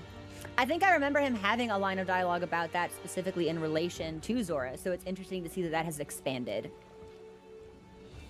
Try hard, will you? Want you to capture me one. Nah, we'll capture in community hunts. I'm not much of a capturer myself. All right, so that's everything he has. Let's get the lead out. Get out there and work your butt off. I expect you to come back with data. Yeah. It doesn't seem like a whole lot of people are responding specifically about Xeno'jiiva. We may not have to do as full of a sweep as I thought that we would. All the time in the world wouldn't be enough to uncover all of the secrets in these lands. Let's get to work. Anger must you will lay a hand on it. The best thing to do is to back off and exercise extreme caution. Or what if I like dodged really well and like greeted a bunch of hits? What then? Hello. Anything I see or hear on the field, I report back to the researchers. In return, they tell me what they've learned about the monster's behavior. It's a win-win for both of us. It makes perfect sense that this ancient tree would bear multiple types of fruit. The tree itself is an amalgam of many different plants, so we leverage that property in our agricultural work. Okay, well, let's go ahead and grab all my stuff. And let's continue to cultivate, and let's fertilize for honey and bugs, maybe? Yeah. Yeah, let's do that. I think our Mandragora supply is going to be really strong, so I don't think we need to fertilize that yet. Yes, yes. For all I know, the New World stretches on forever. So many interesting trees out there just waiting to be cataloged. Considering our chief just stands around blabbing all day, I'd like to end up doing all the work. Okay. We'll head up the stairs. And see who else we need to talk to. There's my girl. Hey, partner. Have you been by the main gate part? The whole field team's there. Apparently, someone spotted a Legiana in the ancient forest. That's so odd. I don't think we should do that. I think that's the one thing I definitely, absolutely can't do. So we'll leave that alone for now. She can keep talking about it, though. Yo! Use a voucher, you can treat your entire team to a meal. Yeah. The chef is one meowscular feline. Now, all that feline is rubbing off on me? Dog! Enter my forest! It's still hot. Chef, do you have anything to say? Your Palico been making gains? Mochi does, in fact, need some new clothes. He is right.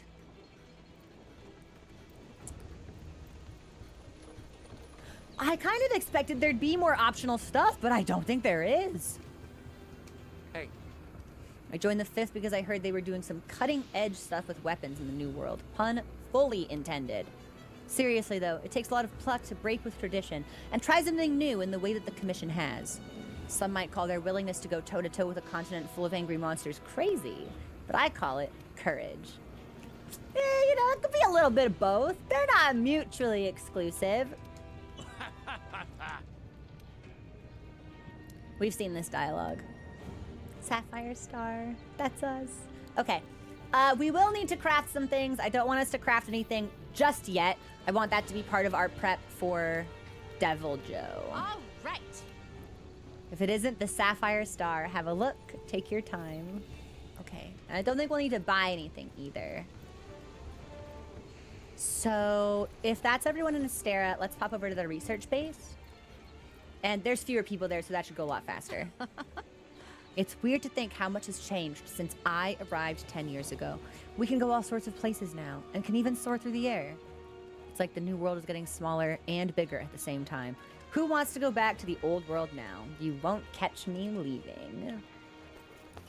Okay, and then let's go over here and sweep them, and then set ourselves up for what comes next.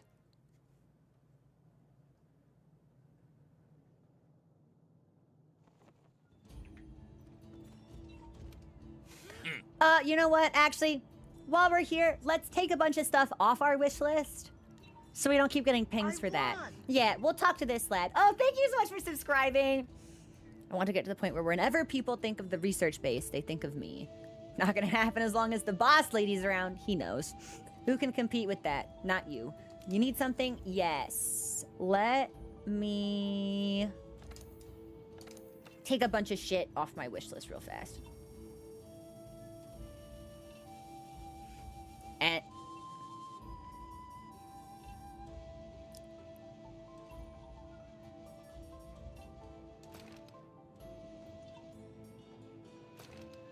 damn! This should be sexier! That's okay. That's okay. You know what? There's a world where we combine pieces of this with the Valhammer and strut around looking like Skeleton Knight. We've got, I think Mochi Mochi also has some skill. There's some interesting things we could do here. Take off the coil.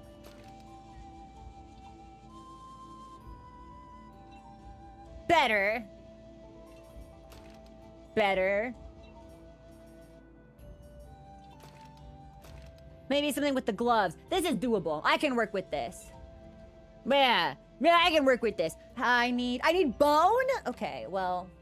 Okay, let's take off and then put on. Yeah, hold on.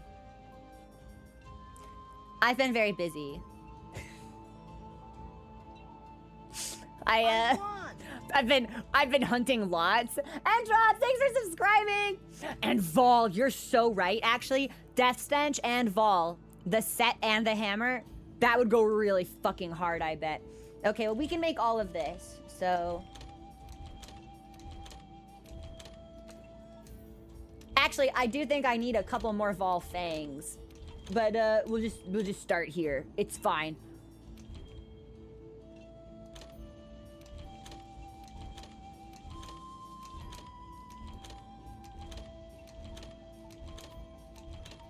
And then what else do we have?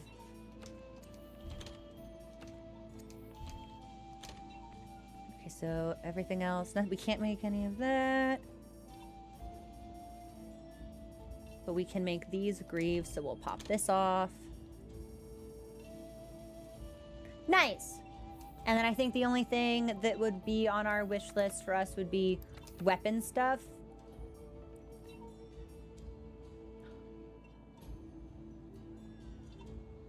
Okay. We can start upgrading our weapons. You know what I did? Did you see that short? I'm a big fan of that one. Our editor cut that really well. Yeah, so Heaven's Door. There's really no reason not to take this from Rarity 5. Like, if we have it, we've got them as heroes. We should just fucking do it, right? Blast Hammer, Rarity 8, Blast Hammer. There's no way. We should we should upgrade this. So, let's just do it. Oh, it's money. It's money. I don't give a fuck. We want to equip it. Because I quite like the Nergigante hammer. I won't equip this yet. But I'm sure there's a fun blast set we can make around that. And then was there anything else we could do? I don't think so. We can make Puke and Gyros.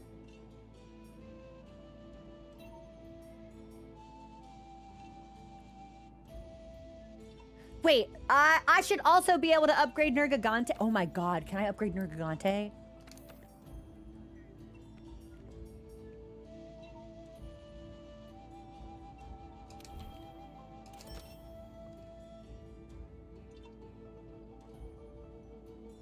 Literally no reason not to. And then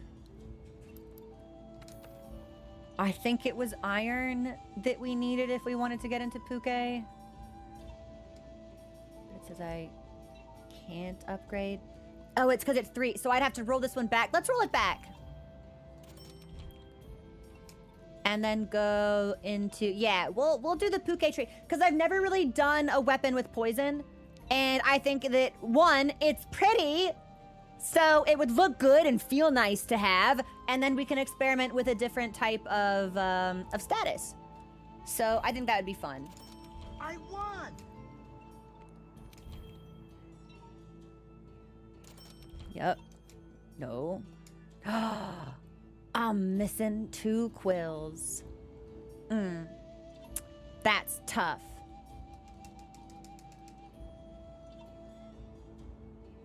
Well,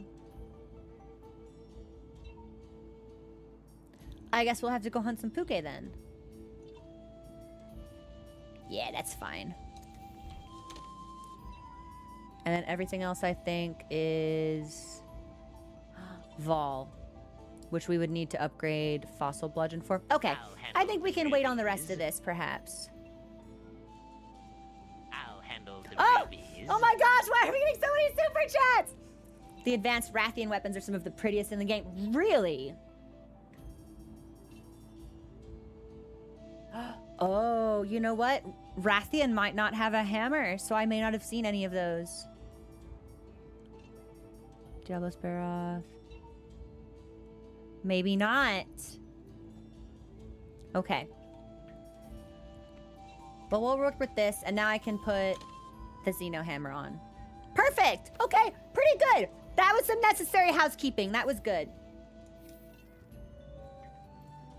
And then let's go downstairs to deploy the cats, and then we'll go upstairs to talk to the master, and then we'll prep for hunting.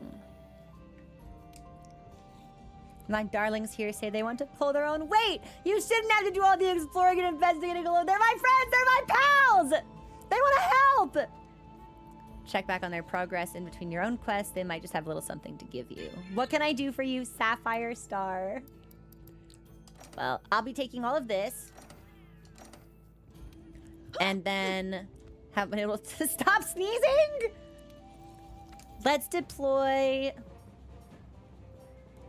Oh, we've got Rosie and Butter, Shadow and Momo, Maple and Meow Mix. I deployed Shadow twice yesterday, so we'll let this cat take his union-mandated break. That's a really tough call. I don't think we've ever sent out Butter or Meow Mix. But I know Dapper's in chat right now, so let's send out Rosie. We'll send out Rosie and Butter. That's such a good name for a cat. I am so fond of being able to see everybody's palicos and then having them be like, yep, here's the pet this was based off of. And then I am immediately treated to pictures of their pet. I love it. I think it's fabulous. I have said this many times and it's never been a joke. It's always been serious. I think palicos are like some of the most important concepts ever developed or implemented in gaming history. Their existence is profoundly important to me. What do we got? What do we got? Who am I gonna send these cats out? To Lavasia. To Lavasia, to Legiana. I need Shamos bits, I think, actually. So perhaps we do want to send them into the double Legiana? I think so. Yeah, why not?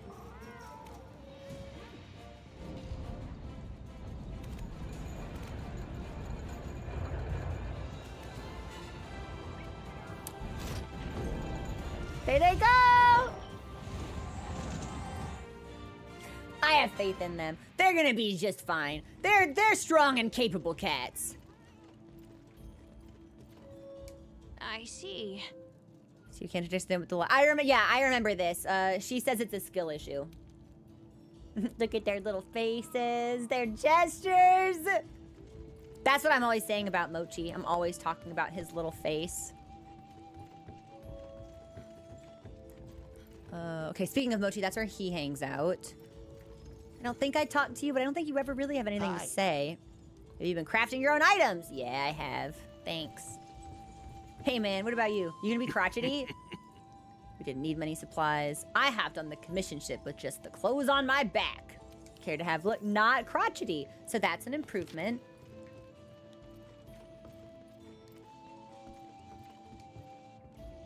Never struck me just how vast the new world really is until I gazed down upon it from above. I may be old, but there are still countless sights I've yet to see.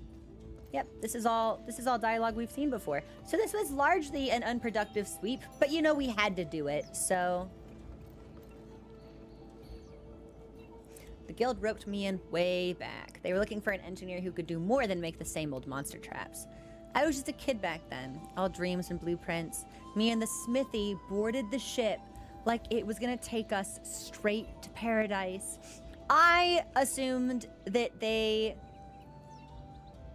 thought the Smithy was like maybe quite a bit older than him. Like maybe the Smithy was this person's mentor, but maybe they're closer in age than I thought. Maybe the Smithy's just bald.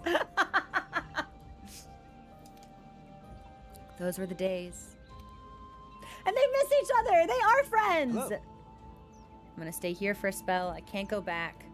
I don't have other engineers out here, and they could use a man like me to do the things they couldn't. Sure. Hey, girl.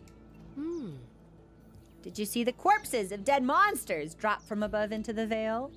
Those corpses came from the Coral Highland. This is all stuff we've seen before. Does the tracker have anything new?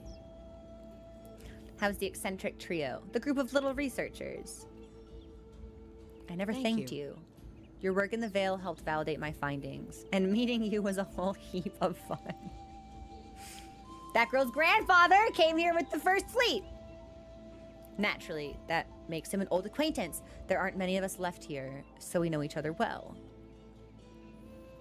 Well, that's weird. So we got a line of dialogue from Astera that he retired and went back to the old world.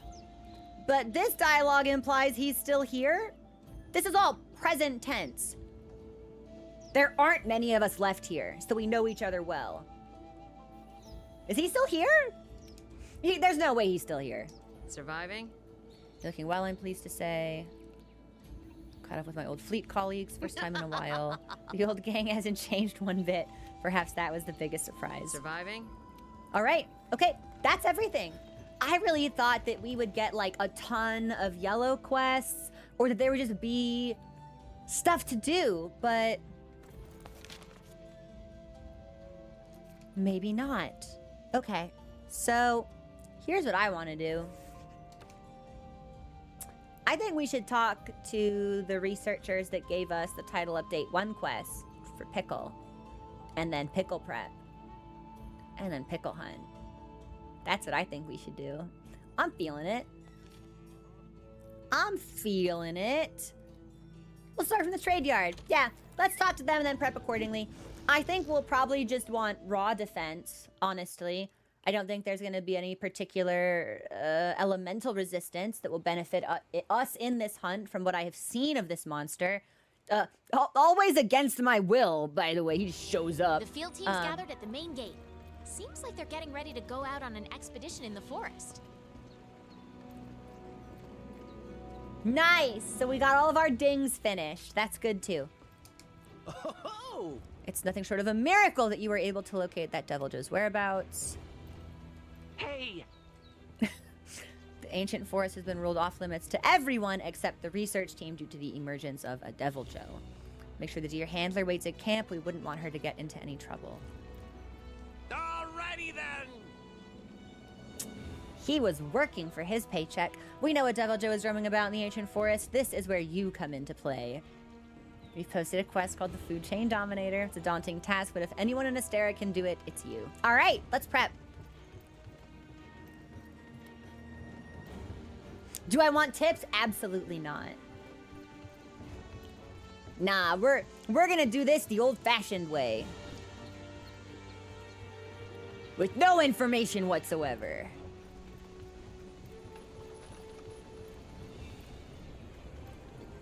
But the good news is, we've got quite a bunch of shit to craft. So, let me calc out a defense floor. And what I mean by defense floor is, after Nergigante, I think we determined that if we wore his entire set, our base defense was 320 or something like that. So that meant if we were wearing pieces from a previous monster, Nergigante's defense became our new floor. So we wanted to bring everything in line to that, so we weren't facing later monsters with like 250 defense or something. So let me calc out what our new defense floor is now that we can craft Xenobits. And then actually, hold on, while I'm here, just in case I've bought something from the Argosy that we can trade in for money, let me trade in some money, because I don't think we have a whole lot, and if we do a lot of crafting and upgrading, we will run out. So let me just see what I can muster. Hi. Also, thanks for subscribing. Luckily, the guild's letting us keep all our profits here. I'm definitely gonna need it when I go back to the old world. What can I do for you? Let's sell from box. And then, well, I mean, yeah, sorting is fine, but like, how do I sell all trade-ins? Only 100,000, but it's 100,000 more than we had. So that's like 2 pretty meaty weapon upgrades, or hopefully 2 fully upgraded armor sets, or if not fully upgraded to where I believe our current range should be. So we'll see.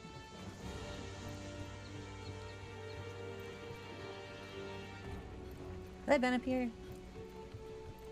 Yeah, that goes to the gathering hub. Okay. I think that's like the 3rd time I've done that. Better safe than sorry. Okay, let's see what we're working with. There you are, Fiver.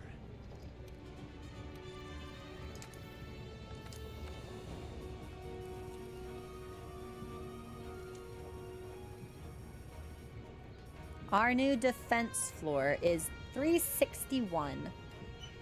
So I think each piece has 72.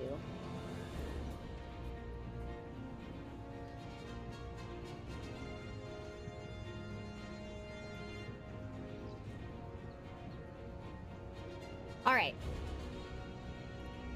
So we want to be greater than or equal to 361, which is going to be like 40 more points of defense than we have right now. Wow, that's really good tea.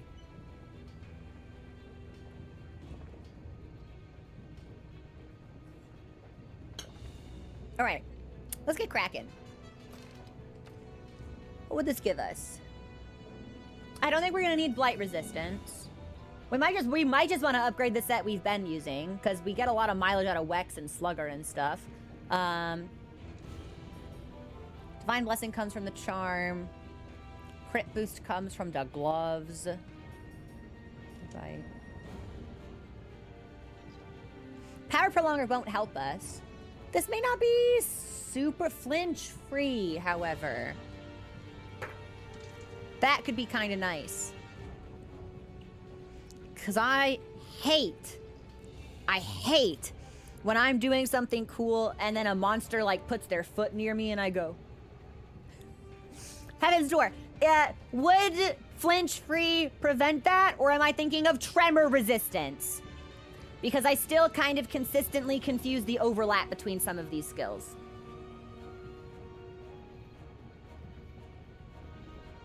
That would be tremor. Right, I'm pretty sure Dragon Blight is considered elemental. Because that's why I feel like the Xeno'jiiva set comes with blight resistance. Because if you wore this set to hunt that monster, you would be immune to Fire Blight and Dragon Blight. I feel like that's the intention. I can't confirm that, but I feel like that's what they were going for. Tremors is when you start flailing on the ground. Okay, then maybe we do want more tremor. Although, from what we've seen of Pickle, I don't think he's a real, like, stompy guy. I think he's a real, like, get up in your face and chew on you with his mouth kind of guy. So, flinch free is still fun, but I don't think we'd get a lot of benefit out of Power Prolonger. I don't think we're gonna need to worry about blight resistance. So we may not need any of these pieces yet. Vol gives us Dragon Attack, which would synergize well with our hammer with Nergigante. Peak performance, Recovery speed, really good, actually. We don't need the Effluvia resistance. Ooh, so recovery speed on the torso and the gloves.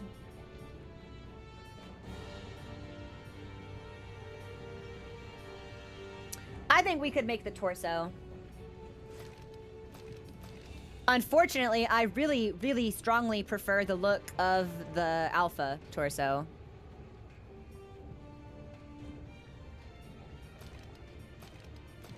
Man, they can't hide my shoulders. That's crap. I gotta see them. Oh, wait, unless it's lace. Oh, you know what? It might be lace, actually. Now it's kind of cool. Okay. Well, I think we're gonna want this in our wheelhouse, perhaps.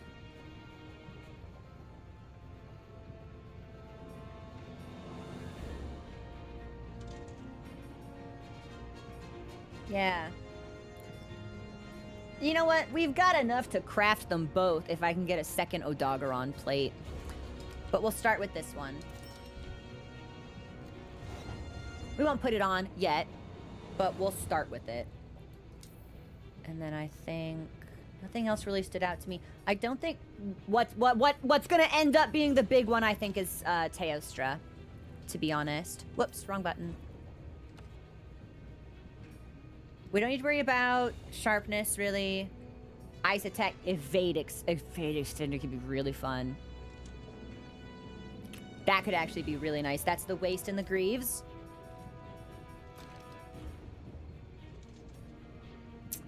Ah, so on the waist we just get the one piece. Yeah, we'll make these. We'll give ourselves some versatility here. And then here's the big man. Here's the I don't suppose we get anything cool from Death Stand. I guess I didn't look. Holy shit. Dragon attack. Bunch of focus. Resuscitate. Critical eye. Fortify we won't need. Free element pretty good. It could be worth it for the focus. But I don't have a particular problem with how quickly the hammer charges. I feel like I have a really intuitive understanding of that. And if it gets any faster, that might actually fuck up my positioning a little bit. Like, it could be useful, but... And either way, it's on the gloves, which we can't craft. Easy. I don't have to worry about that right now. This is the big one, though. Latent power, really good. Stamina depletion, not so much an issue for me on hammer. Wex, fabulous. Blast attack, really, really sexy. I think we want to craft all of the pieces with Wex and Blast, personally. So that'll be... gloves.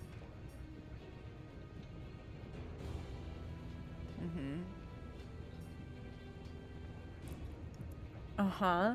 Let's do them both. Because depending on how lucky we get with our charm, if we use the Wex charm, we'll only need to add in 1 point. And if we've got 2, then we'll be overcapped. I think we can make them both. Yeah, I got plenty of bones and scales and carapaces and shit. Let's just start crafting. It's money that's gonna be a problem.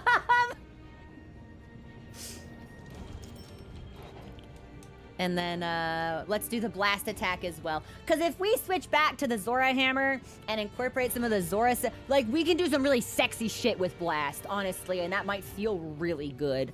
That'll be just latent power as blast attack. Is there anything else that's blast attack? Blast attack and Wex. Yep, we'll make this one.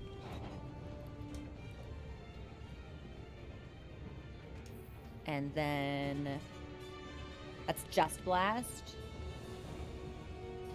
We could even combo these two. That could be fun. Latent power blast. Oh, fuck it. What do I think I'm saving resources for? There's always more hunts to have. Am I poor? Not yet. We're getting there, though. Okay. I think... No wonder elders are so rare! Look at your loot, there's none that... I told you. I've been busy. The game is fun to play! Gemini! Oh my god, welcome back! How was the concert? I'm so jealous. For those of you who... Yeah. I'm so jealous. Latent power 2. I don't think we need to focus so much on latent power as a hammer user. The dual blades main in me is hungry, but I don't think we need that for the particular weapon set we've got now. That's just regular blast attack with a 2? Yeah, maybe. Why not? Whatever. Whatever. And then I think we're good for everything else, because the rest of this is ammo stuff, which I don't believe that we need. You know what? If we keep the dragon eye patch on, I forget if that's 2 or 1 level. We might be able to get away just from just from swapping out the waist. This is why we craft. This is why we make things. And Nurgagante, though, I don't think we need anything specific from you. Good. Thanks for the follows. I appreciate it. Because I don't really... well... Interesting. So we've been leaning into Wex over Agitator for the consistency.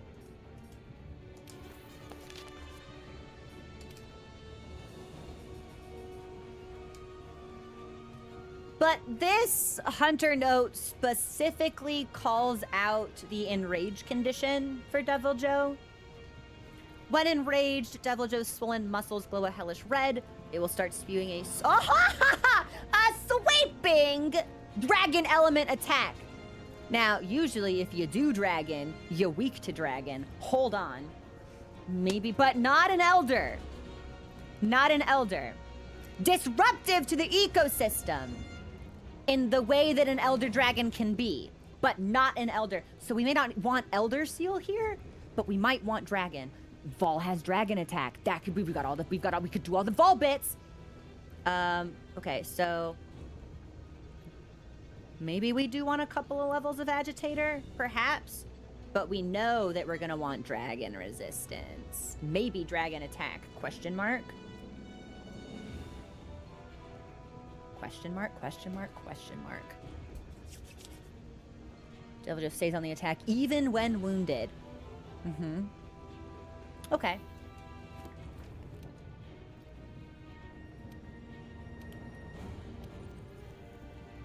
Yeah, let's make a little bit more with that knowledge. Let's revisit Vol, but let's also look at Nergigante, because the Agitator could potentially be very useful. Although, I don't know, man. When Nergigante's enraged, it's actually kind of difficult to manage that aggression and to deal damage to him while he's in that state. If Deviljho presents a similar challenge, that skill may not be as useful for us as we want it to be. Calico Rally. I want to make my cat strong. Dude, I'm dead fucking serious. When we start getting the flexibility of decos, and I no longer have to rely on this eye patch for Wex, I'm cat. I'm cat, and Mochi's gonna be powerful.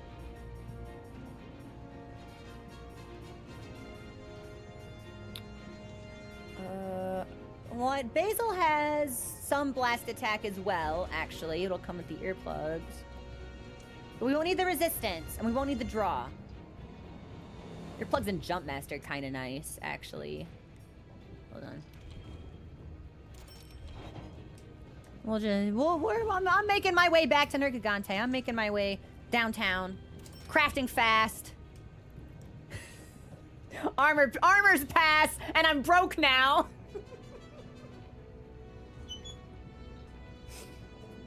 I'm funny. Please laugh. Okay. Yeah, piano riff. Yeah, video editor Al Austin will remember this. What was I doing? Both of those. I don't need the... But earplugs and blast attack, kind of sexy, kind of cool. Maybe we make both of these. Especially since I've noticed, since Nergigante, or perhaps starting with Nergigante, I've noticed a disturbing trend where a monster will roar, and then while I'm still doing this on the ground, they start another attack. And that usually hits me. And I don't like that. So, maybe we want to have a little bit of earplugs in the rotation. Not a lot, maybe just a little bit. Good. Okay, so that's everything for there. Skill-wise, this is... I don't need any of this. Thanks for the follow. Welcome to the community. What about... you? There's dragon resistance. On which pieces? Also, potentially of note, hold on. How many dragon resistance decos do I have? I don't think I have any. But I bet we can craft some, perhaps. Yeah, so we might need to visit the Melder, but let's see what we can do for right now. This is gonna take like 20 minutes. You know, like, it's a fun puzzle for me, so I hope it's a fun viewing experience for you. Not upgrade. I was just thinking that we could meld some. We could meld some. Which we might need to, because I think we can only meld level 1 decos for right now. Thunder stuff. I think this is all gonna be... Now that's kind of sexy. But we don't need any ice stuff. The evade window is nice. But we get evade window also from Kushala. I don't think we need that. But I'll just start... Again, let's just start crafting. It's whatever. This is the Monster Hunter experience, so... And then we'll have plenty option. Plenty choice to choose from. If I can stop accidentally backing out of the menu.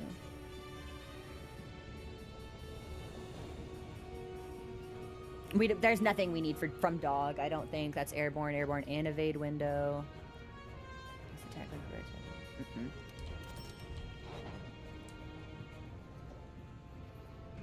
We don't need to equip that. I think we're good. Money in a state, but that's fine. Rathlos we're set on. We made everything we could possibly want from the Wrath set. Because the rest of this doesn't give us Wex. So, that's set, that's good. We've got everything we need for Slugger.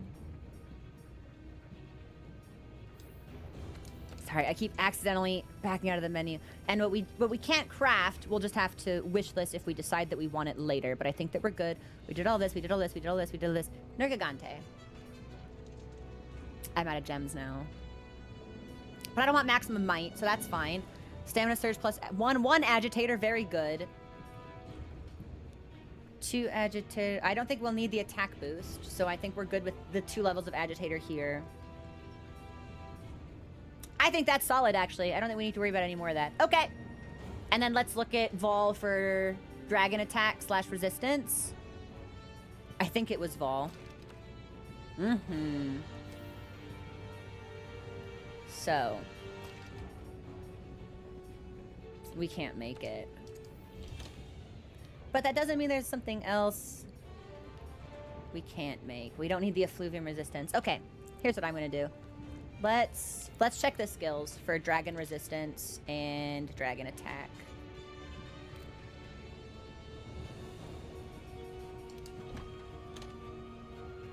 Ooh. Much more limited than I expected us to be, actually. Maybe we do want to lean into blast for it then. That could just be stronger. Because this we just straight up can't craft. That's a shame. I'm missing bone. Heaven's Door, where do I find the brutal bones? Which areas, bone piles, do I get brutal bones from?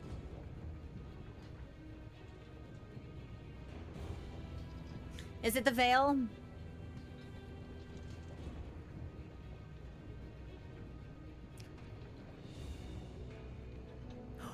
Oh, from the recess. Okay.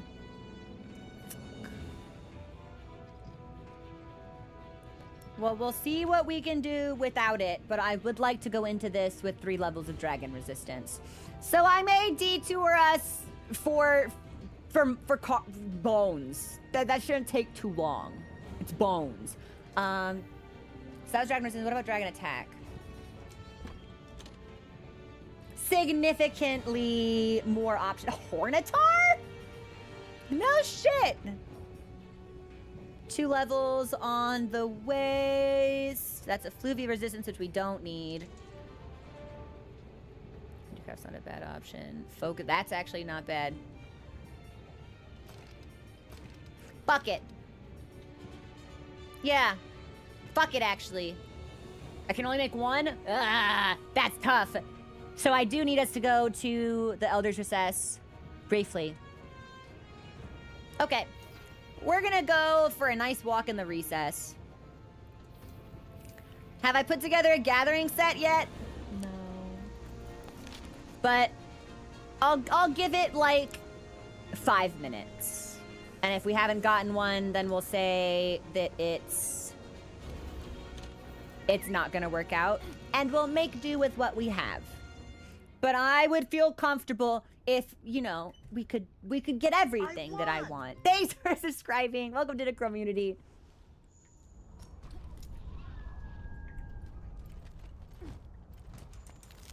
And if we want... Oh!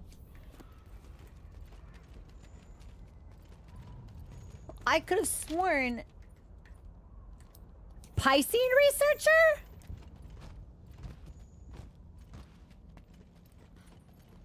Fish?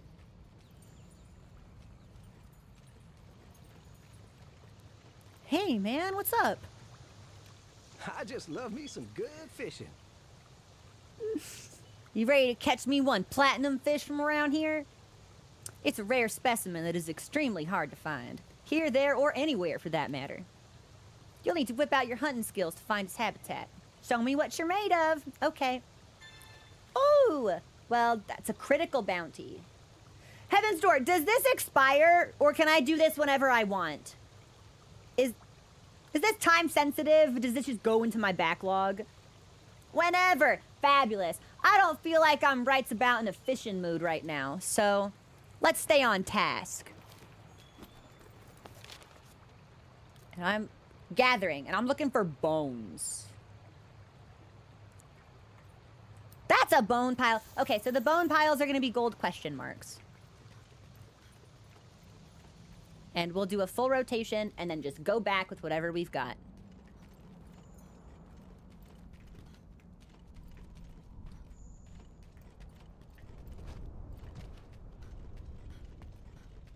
And, you know, hopefully we aren't pestered or harangued by Uragon while we're down here. Basil's here. Well, she should leave us alone unless we start fighting somebody else. Because I'm pretty sure Basil's whole bit... We got a bone! We got a bone! I'm pretty sure Basil's whole bit is that he's attracted to the sounds of monsters roaring. So if we're not in combat, he might just fucking leave us alone.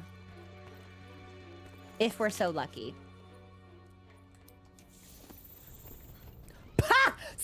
Well, he's fighting somebody because his parts just got broken. Basil, what are you doing? He must be going at it with Uragon.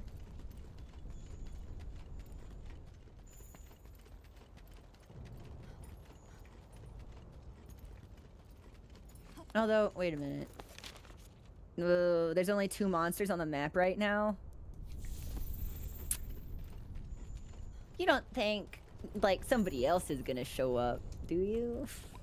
Like, I think it'd be cool if Pickle left me alone until I was ready to see him.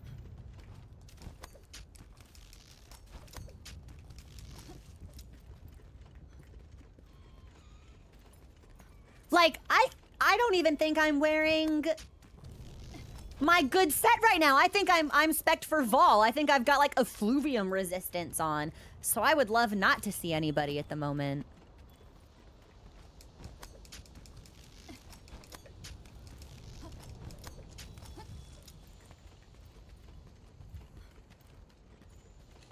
Yeah, give me bone.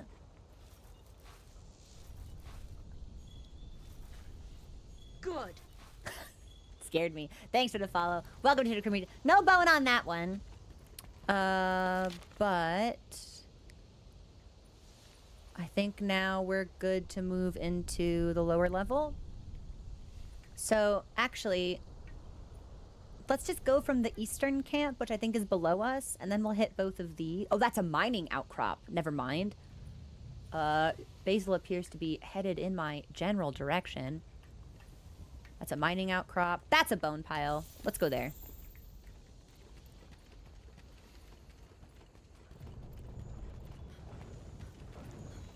Hey man, this isn't your house. You can only be here because Kushala's out of town. Like Basil, I'm just giving you a friendly warning. Basil would like to know your location. Yeah, brother fucking slipped an air tag into my pocket. He is constantly monitoring my location.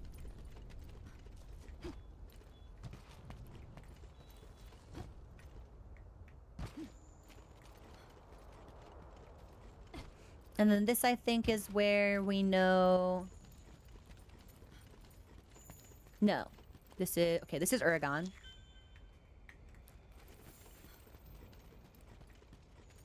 For a second, I thought it was taking me to where like some of the kitties like to hang out, but I don't think so.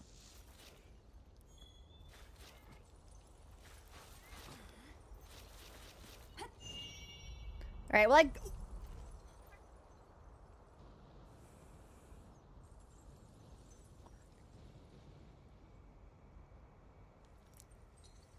I knew he was stealthy, and I knew he could glide, but he's never glided past me in complete silence before. That's a great monster. And I swear, yeah, there's Uragan. Uragan is also nearby. I'm gonna hide over here and hope he doesn't see me while we look for our next bone. It's an amber deposit. That's a bone pile. Those are mining outcrops. Okay. And then if we don't get what we need from a single sweep, we'll just go right back into prep. But I don't mind walking around and gathering stuff. Dude, he's gotta be one of the best monsters in base game. There's an argument to be made that he's one of like the top 2 strongest monsters introduced in world, period. That's a great monster. And then I actually don't know if I've gotten the special amber yet, so whenever we see those, we'll pick up the yellow ones too.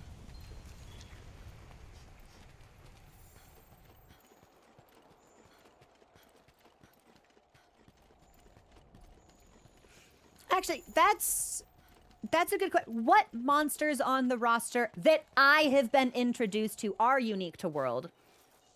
It's like Nergigante, obviously. Basil, Xeno, obviously. Vol. Anjanath?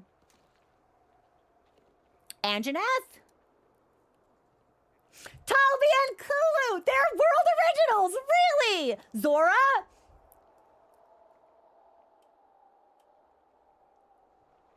Odo, really? Odogaron also. Tobi-Wan Kadachi is a hell of a name. Jagras, great Jagras. Most of the roster actually is World Original. See, Paolumu. So Legiana as well then. No? Yes, definitely Legiana. Uragan is going at it with somebody, or he's just like in the corner fighting his own. Why is he in my house? Whatever. That's not our problem. This is a bone pile. Let's go over here. Gyros. I really like Gyros. I think Gyros might be my, or Great Gyros, rather, might be my favorite of, like, the monsters that come in 2 sizes. I think he's a cutie pie. Man. Now I'm in combat and I don't know where my bones are. Man. Alright, I didn't want to do this, but you guys are creating a problem for me, so... And hopefully Uragan is just gonna fucking mind his own business. You're still alive! Damn! Fuck, we didn't eat. Alright, well I don't want to let a small monster style on me, so...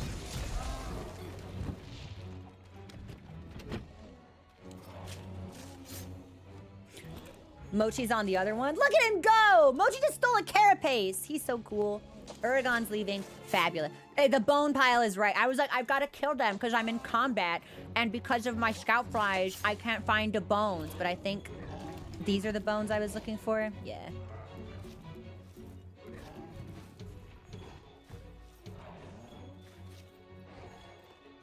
Damn, and we're still not getting the bones that we need. Mochi! Mochi, you're a killer! Oh, strong cat. Predator cat. Predator cat. Do you see? Felinese. Okay. Uragan's coming back. You fuck. That's an amber deposit, which we've already been to. That's an amber deposit, which we haven't been to. It's a mining outcrop. That's a bone pile, but I think we were literally just there. That's a mining outcrop. That's a mining outcrop. Mining out crop, mining out crop. Okay. I'm gonna have us run past this amber deposit and then to this bone pile, and then we are done. I want things to take place. Oh, no, no, no, no, no, no, no, no, no. He will one-shot me since we didn't eat. Do I have the ghillie mantle on just in case by any chance? Yeah. Just in case.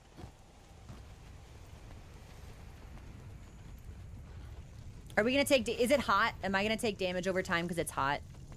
We are taking damage over time because it's hot. But I don't want to have to go back to camp to eat a cool... to have a cold drink. Do you think we can brute force the heal? I'm gonna brute force this heal.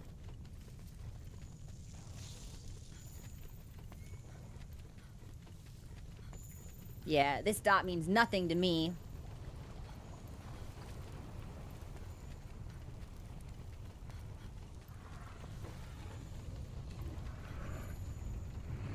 Question mark? Question mark, question mark, question mark?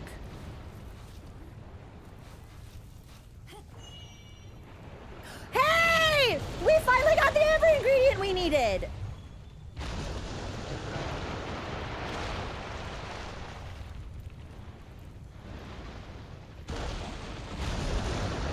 Okay, well, he doesn't know where we are. Heaven's Door. These question marks. Is this title update 1? Is this safe for me to pick up, or should I leave these alone for right now?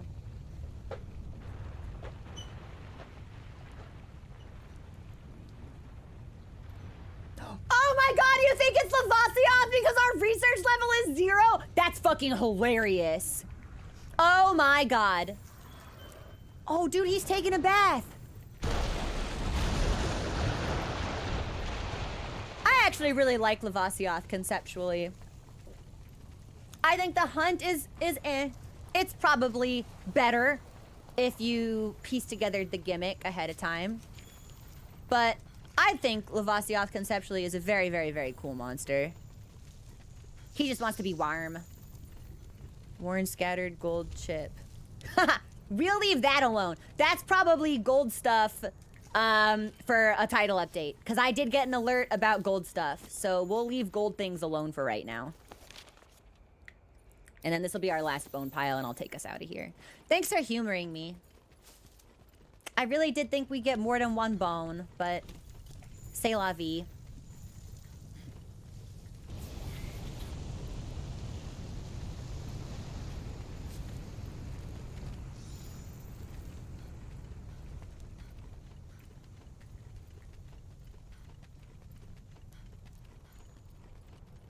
We've got the Gachalaka. They moved in here.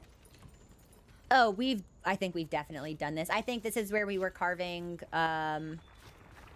when Basil came through. Yeah, and Uragon is just like relentlessly fucking hounding me. Yeah, we can leave. That's a shame. I was really hopeful that we'd get a few more, but we didn't. That's okay. We'll make do with what we've got. We'll swing by the Melder.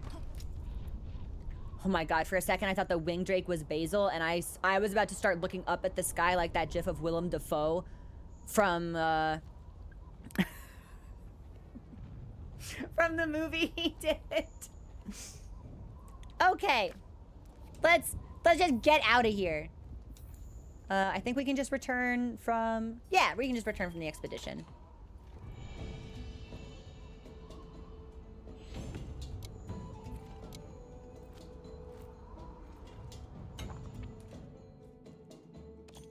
All right. Not ideal. Not a great haul. Mochi picked up a bone. Mochi.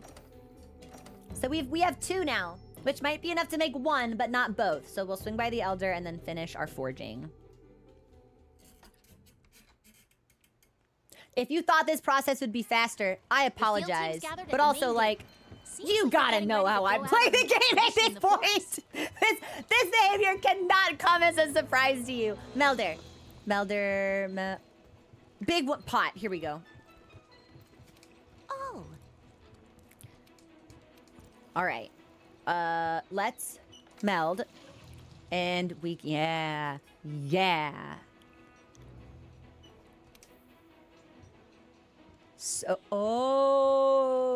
So, Heaven's Door. Do I need to give up decorations that I already have and put them in the pot to make a new one?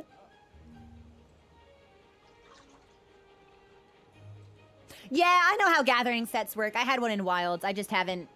I've been so focused on hunting and killing, it hasn't crossed my mind yet. Yes, it's a reroll mechanic. All right. Well, I think Thunder Resistance caps at 3, so we don't need 5 of these. I certainly don't think I need 9 antidotes. So let's spend this one first.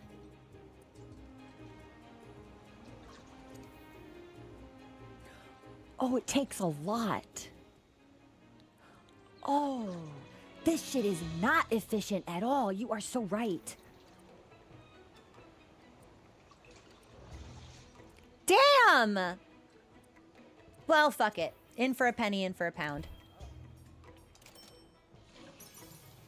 And then, let's make another one. Yeah. Aha! But I can make Dragon Attack! Ooh, do you see? The gears, they're turning. And, let's see. Probably I don't make 2 of those. Then maybe 1 of those. Heaven's Door. Sleep Resistance. 3 levels? Because I know some skills are 5. I think, like, Attack Up is 6. I want to keep as many as I need to fill out the whole thing. Okay, then Pep we can sacrifice 4 of.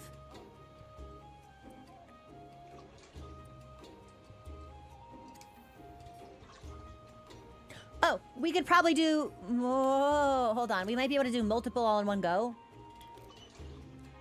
Okay, blast. Miasma. Well, I have a bunch of miasma. Maybe it's not counting things we've already equipped. Enhances the resuscitate skill. Heaven's Door. How many stacks on Entomologist? 3? All resistances are 3 levels. I feel like Entomologist should be 3. Fabulous. So we'll nix 3 of those. And that will actually give me 2. So we'll make that. Now I've got 3 Dragon Resistance decos. And if we really want to have the Dragon Attack...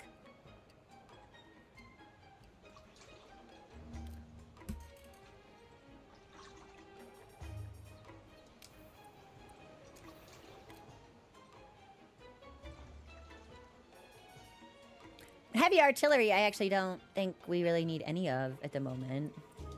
But I'll dip in 2. 1 for tiptoe. Damn. This is expensive. This may not actually make sense. Yeah. Damn. Okay. Maybe not as beneficial to us as we'd hoped.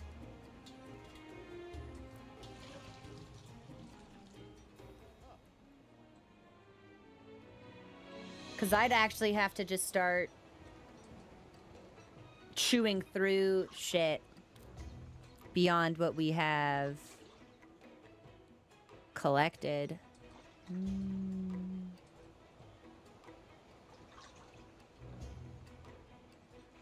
We may not be able to get the Dragon Attack. If we can't get the Dragon Attack, that's okay. We'll pivot to Blast. It's weird, because typically when a monster does Dragon, they're also weak to Dragon.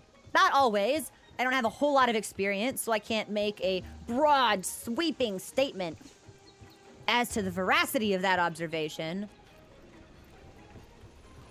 But I feel like it's happened enough times I should pay attention to it. How's your gear holding up? Well... Forge, armor, and I think we were looking at Dragon Attack and Dragon Resistance, and then we'll actually put the set together and be done with it. So we have decos for this now. And that's what we also get on Vol. Yeah, it was resistance that we wanted.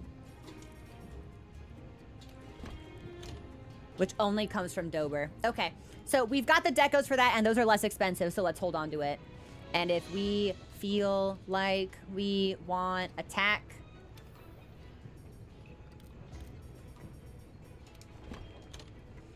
then we would have to make...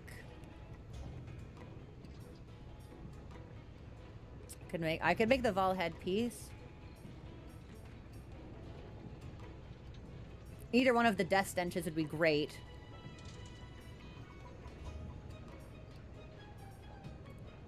Oh, Dragon Attack has a ton of levels. That's why it's expensive. Okay. I assumed it would cap at 3, but it doesn't. Fuck it. Me hit button. Yeah, too much thinking, not enough button hitting. Let's start hitting buttons.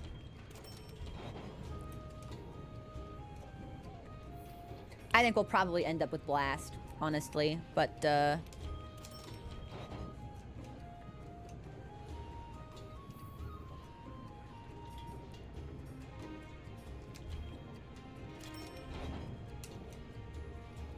but at least now we've got plenty of options.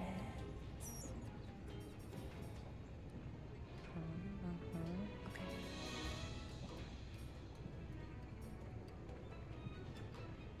Because that'll be during effect and focus with non. Let me during yeah. Okay.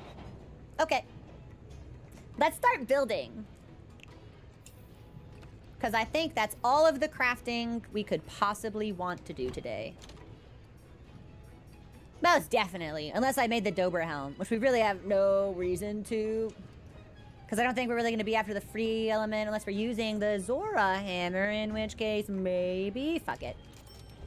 There. Now we just have that on deck. We'll get to him when we get to him. Hopefully today. I'd like to get to him today. But my process cannot be rushed. I'm not a speedrunner. Rummer? Not a speed rummer, as it were.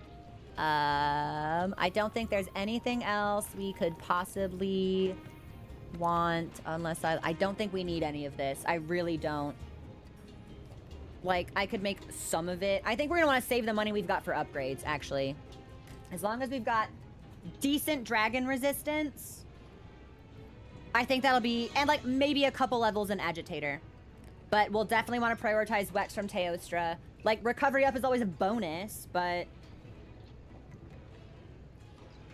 Especially since if this is a particularly persistent enemy, recovering the health before he has a chance to hit me again could be very useful. Yeah, I'm not opposed to that. I don't dislike that. Let's see what we got. Before we make charms, let's see if we can do a set. And then, what was I using? This has been what we've been working with. So we'll use that, and we'll save this as Devil Joe. Okay. We've got some new and better hammers. So let's sort these by rarity. Rarity 8 Nergigante, really nice. Rarity 8 Zora, also pretty nice. I could go for either one of these. If we want to do blast stuff, let's do hammer last, actually, because it'll become very obvious as we're doing our armor cycling whether or not we can get the extra blast attack to make Zora's hammer even better. Blessing Charm we'll keep for right now. Vitality Mantle, yeah, no equipment. What is this? Dude, can I have 2? No way!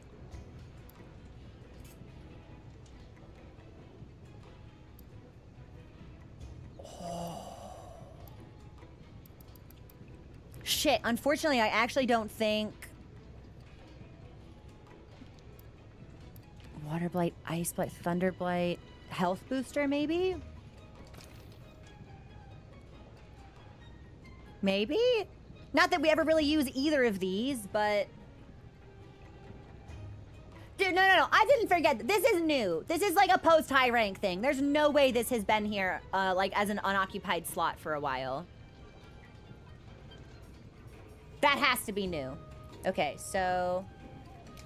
Eye Patch gives me 2 levels of Wex. That's very good. Let's sort all of it by rarity, actually. So, Stone of Surge plus Agitator. I think we'd rather have... We need 1 thing of Wex if we don't want to wear this headpiece. This might be the best thing we get. I don't want Guardian stuff. Zord just gives me handicraft. Hold on. Can we do... Much better. Yeah, I prefer ascending to descending. So, pretty good earplugs blast. That would be also nice. That would give us blast attack. That would give us some earplugs. That's pretty sexy. And then I think...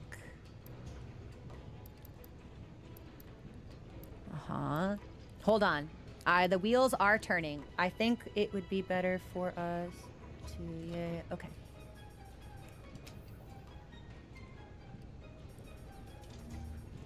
Let's make this easier. Since we know this is the skill we want to build around, let's just build around it. And everything else is a bonus. And I think this is probably going to put us basically in all Teostra, but it's good to double check.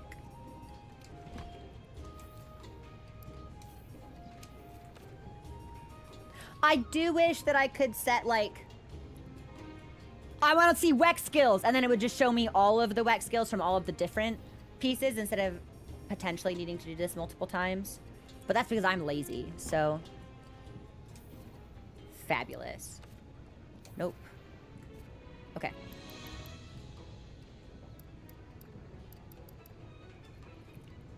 I think these are gonna be... Did I not sort this correctly? I thought that I did. Hold on.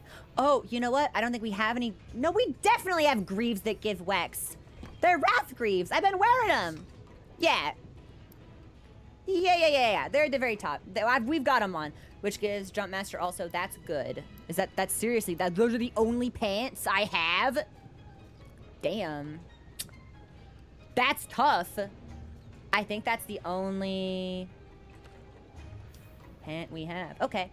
Well, that makes that easy. But we do get Wex from Teostra. We'll get one with Blast Attack. And if we want to lean into that, which I think that we could, this could be a really good set, actually. How many was that? That was 1, which means we've got 3 with the Dragon King. Which means we don't need to wear these Greaves anymore, which would open us up to something... Give us Agitator. We could get Evade Extender from Kushala, which could feel fantastic. Extra Blast from Teostra with a little bit of latent power. We might want the Kushala. While we're getting it together, we might want the Kushala. That could feel nice. And hand-wise, how we feeling? What are we working with? Focus and Dragon Attack. Well, if we're using Teostra, we're leaning into Blast. So we don't need to worry about Dragon Attack anymore. We've already got Airborne. Stun Resistance always a bonus. I'm not a Nergigante. For 2 levels of Agitator, that's not bad.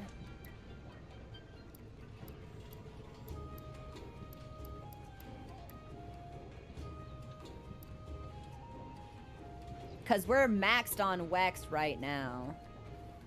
What are we working with overall? 3 Wex.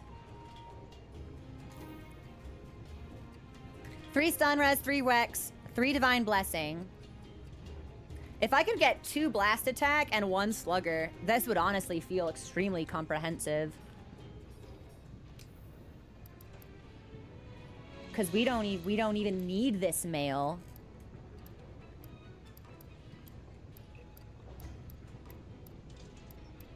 And I don't think I made the Teostra set because I think that was ammunition. One of them was ammunition focused on the armor. This might be good? Question mark? 1 Dragon Resistance, which isn't ideal. From Obliteration's Footfall, let's go to Rage Fire. We might need to make sure we've got something with Hidden Element. So I want to double check that. Because I think this one might be. But I forget. Everything else. This all looks really good. Let's look at our decos really quickly. Power caused by jumping. Okay, so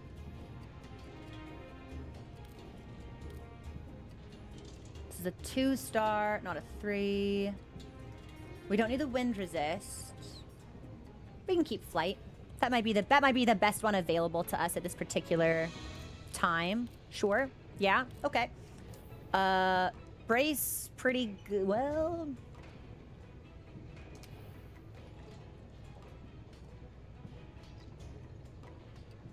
I think we'd want level 3 earplugs to make this really worthwhile.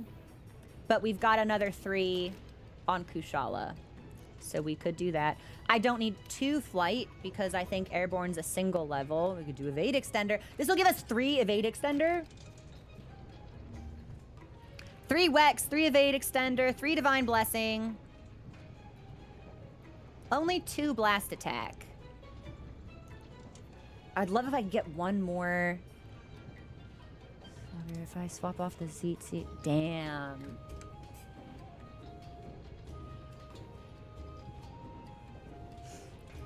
Okay, what we could do... Oh, it's not ideal, but it could be done.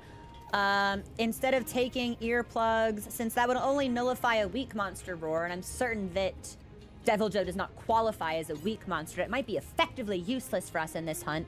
What we could do is swap that out for a level of dragon resistance. What is my charm? I think my charm is divine blessing. Hold on. Can we upgrade some of our charms? Wait. Charm. Because that'll free up 1 slot, which would be nice. Can I just, like... Oh, it won't just... Wait, hang on. Is there not a setting for it to just show me my charms? Maybe not.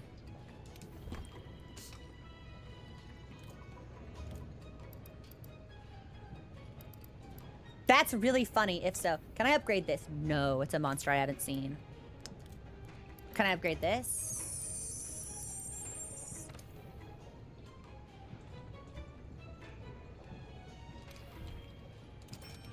So there's our 3 slugger. That's nice to have. Bomb! Boned!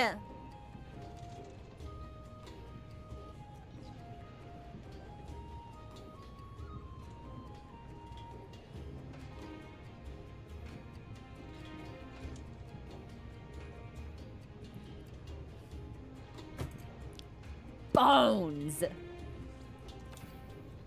Well, that's fine. Okay, so a little bit less flexibility there than I was hoping for, but it's okay.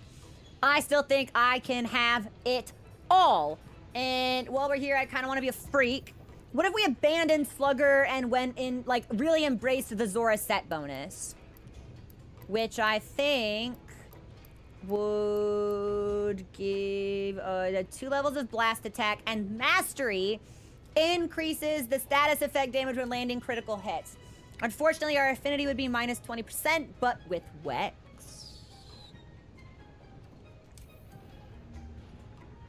And we would be giving up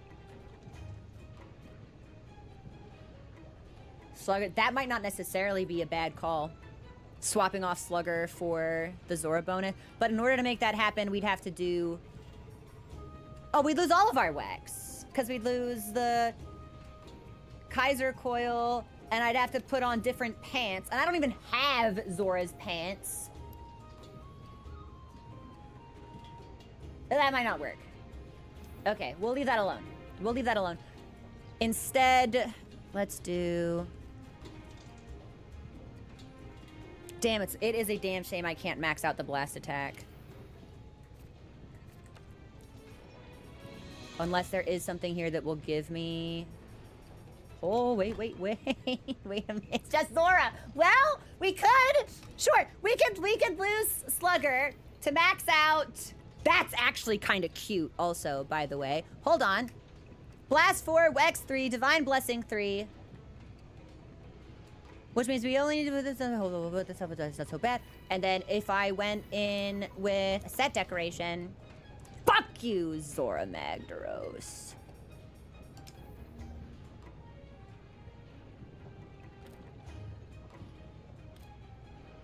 He doesn't have one. But that'll give us max evade extend. I really want one extra stun res. There's gotta be a way for me to get it. You know what? Fuck it. I don't think we need flinch free, actually. I've played this long without it.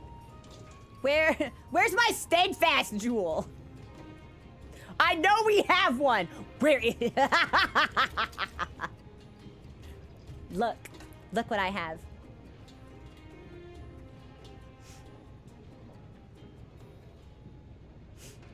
Pretty good. Pretty good, pretty good, not bad. Pretty good. Pretty good. Pretty good, pretty good, not bad. That's pretty good. Okay. I think this is really solid. Let's upgrade our pieces. More importantly, however, before we agree to this, I want us to confirm that the element on my hammer is being activated. Because I'm pretty sure that the Zora hammer is hidden. So Heaven's Door, how can I, and I don't think we've got free element on this set. So Heaven's Door, how do I visually confirm whether or not the blast is working or not?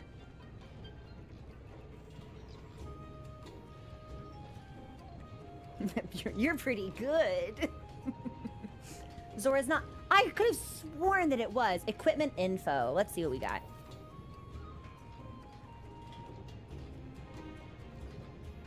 We might just be okay.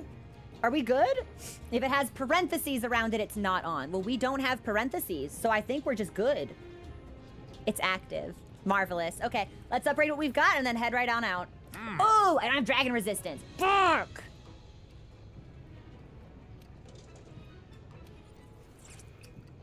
I have dragon vulnerability.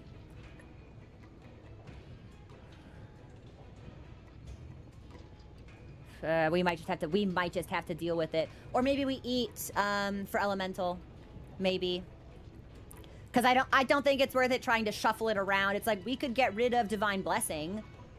And then have a full stack of dragon resist. Wait, whoa, hold on. Am I gonna have to worry about Dragon Blight? Is he gonna fucking Dragon Blight me? That might be a thing that he does. I could get rid of Evade Extender. Which might be okay. My dodges are really good. We might not need it. If I did that, and if that's the only change I made, could I have everything that I wanted? Let me check. I don't think so, but I will check because I am a comprehensive preparer. I don't think so.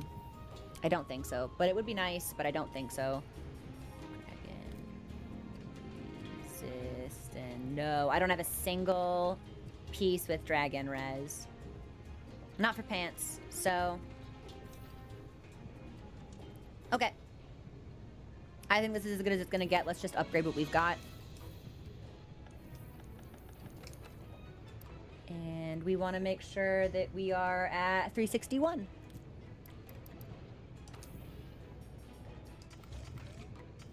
Which I think means taking every piece to 70-ish. That sounds about right.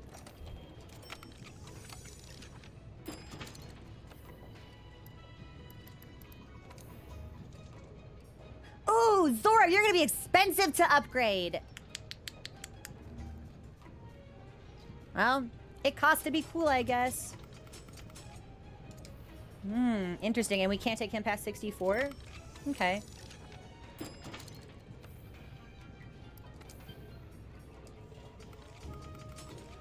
If we can't take Zora past 64, we'll punch our eye piece up to compensate for it. And that's good, that's good, that's good. Dude, these ZT Van Braces have been absolutely fucking carrying me. I can't believe how much use we've gotten out of this thing. That's Blessing, which doesn't matter because we can't upgrade it because I have no bones. But everything else should be fine. Looks good, looks good. Okay. I think that's good. And maybe we'll do elemental resistance I can do my item loadout. We can bring traps back this time in case I really fucking need him to stop moving. But let's see what Chef has on tap for me. Let's see what the special is today.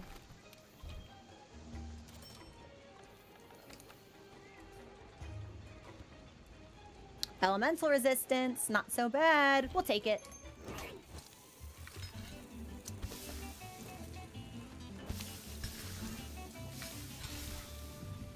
Yeah, maybe we'll be okay without dragon resistance if he just doesn't hit us while he's enraged. And perhaps the Evade Extender will help with that, actually. Thank you for the super chat.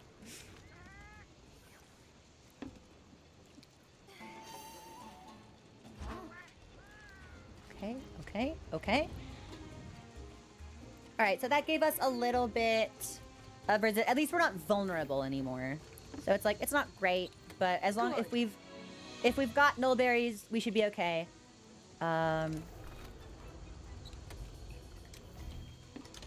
We can use that loadout. However, I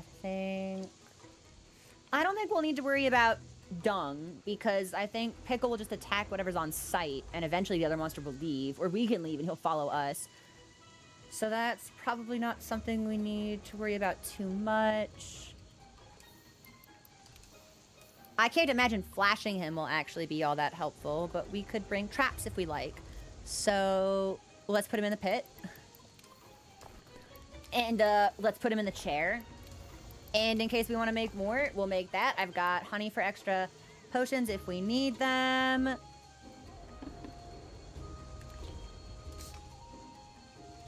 I think this is good. I think this is good.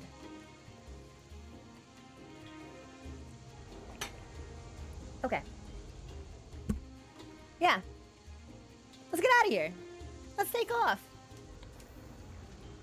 And hopefully hopefully these are good stats. 375 defense feels really strong. 1 dragon res is not ideal, but we've got evade extender, so maybe it'll be okay. 4 blast attack, 3 stun resistance, 3 wex, 3 evade, 3 divine. It's not gonna get better than that. Let's do it. Hey, partner. Have you been by the main gate? No. And let's see. We'll post our own. I don't even think I have any optionals.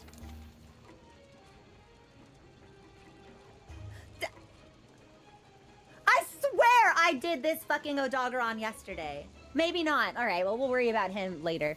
But this will... Heaven's Door, is this a special assignment?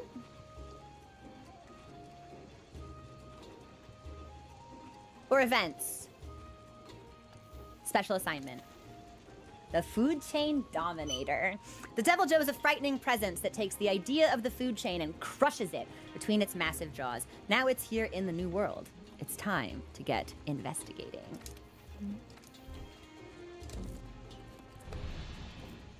All right. I got my hammer. I got my kitty.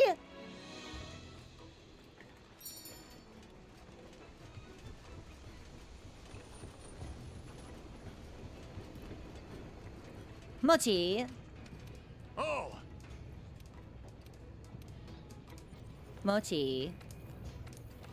Let's put you in something that also does blast, and then we'll be doing blast together. Dragon, thunder, dragon, blast. Easy. He might end up in the Teostra set, which would be really funny. And then, what do we got? Dragon resistance on the Kaiser stuff? Check it.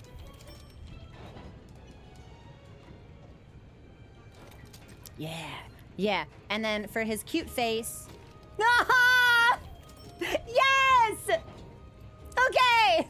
Dude, he's dapper! Look at him! Now we are ready! Now we are ready to hunt! Oh my god, I love this game. I love Palicos. Okay. Items. Done. Eat. Done. I don't think I'll need antidote, but let me make sure I brought nullberries. Get out of here. I don't need you.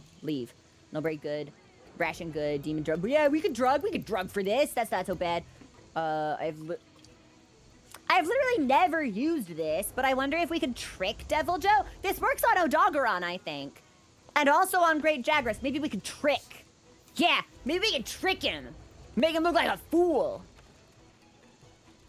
Like an inobservant glutton. I'm muting alerts. Don't do anything fun.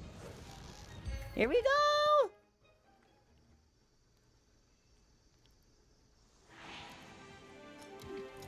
Okay. Now we can... Where's our dear handler? That's a good question. She's usually just... Wait, well, didn't they specifically say that, like, she couldn't come because it was dangerous? These footprints, they must be hers? Mm-hmm. Did we even tell her that we pinpointed the Devil Joe location? Yeah, I'm pretty sure we did. And I'm pretty sure we said she couldn't come. My plan to catalog every last edible and potable in the New World is nearly complete. Did we not tell her? Did we not tell her she couldn't be out here? That's our fault then.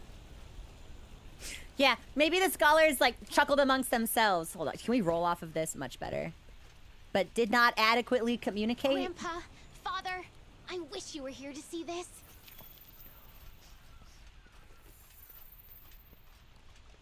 Oh no.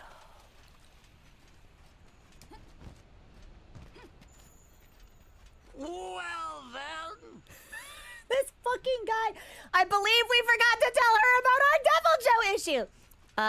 That is the culpa, as they say, est mea. We must strictly tell her that the area is off limits. Guys, how did this not come up?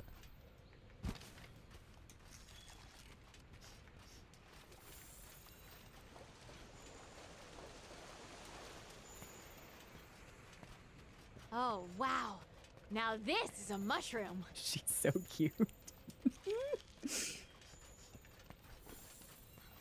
What in the... It's near. It's close. We just picked up Devil Joe tracks. Hunting for food always puts my heart at ease. Baby, your heart should be... Your heart should be filled with concern and trepidation! If you're not sure it's right, take a bite.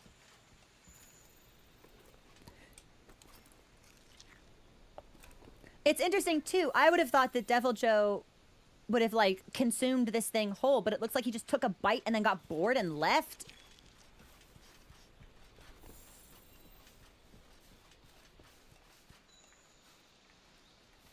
Nice! What a haul! Uh-oh.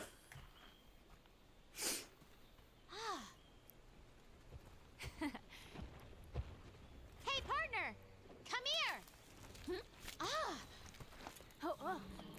Baby girl, Huh? you gotta get out of here. Oh. Honey!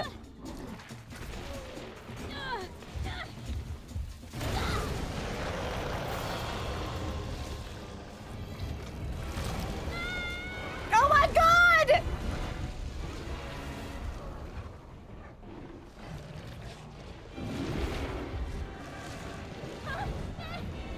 Help! Ah! It's gonna eat me! It's gonna eat you!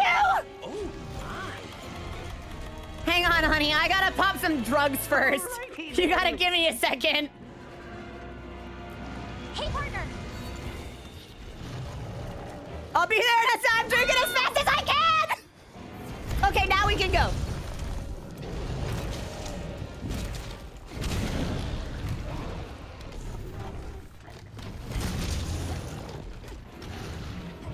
Never give up. All right, so they're gonna go at it for a little bit with each other.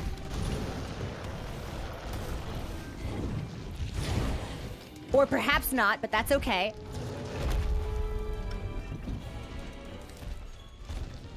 Where does he think he's going? He's like not paying attention to me at all.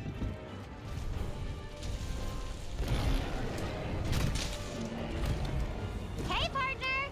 Hi, hon. I'm doing my best here.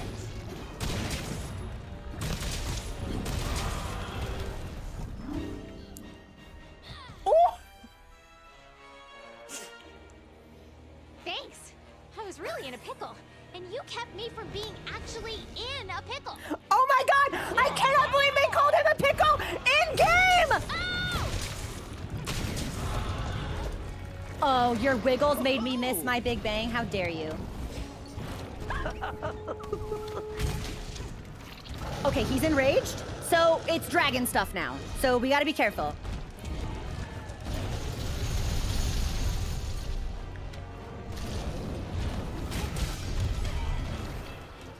You know what? Let's heal. Just in case.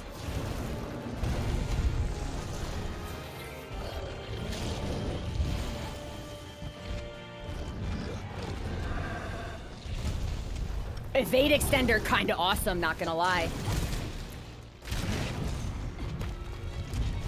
Ooh, evade extender kinda awesome! Ooh!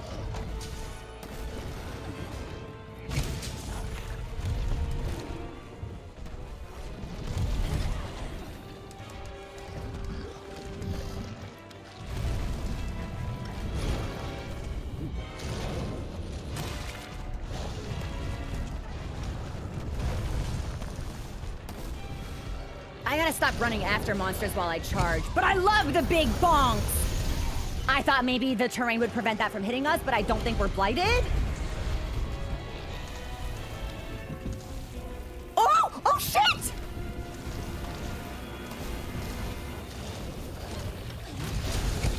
I did not take great advantage of that, but I am gonna greet a Big Bang. Cause I bet he'll turn around and show me his face! He does do tremor, so we might need some tremor resistant. That's a long time. Okay, we need to roll a little bit better. I actually am confident that I can roll through it if I make it just a little bit tighter.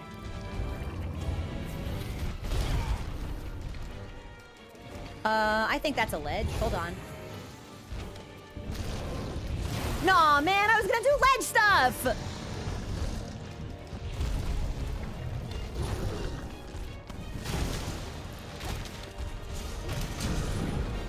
Come here, let me do ledge stuff.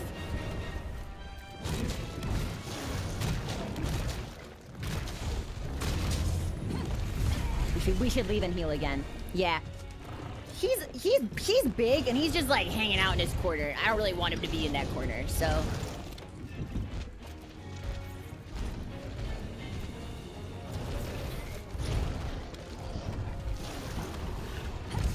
We missed!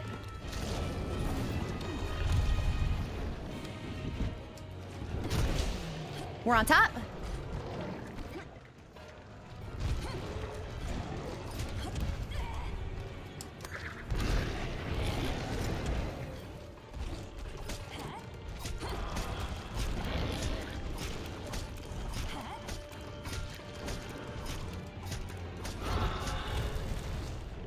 Damn, I'm surprised we didn't get the attack, but he is down, so fucked up my draw, but that's fine.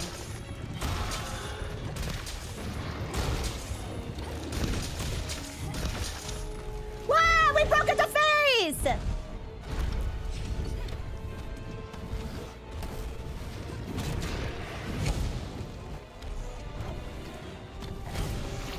He mad.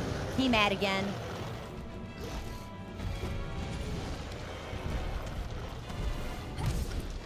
Oh, he'd leave? He'd leave from me. He run? He flee. He sharpen.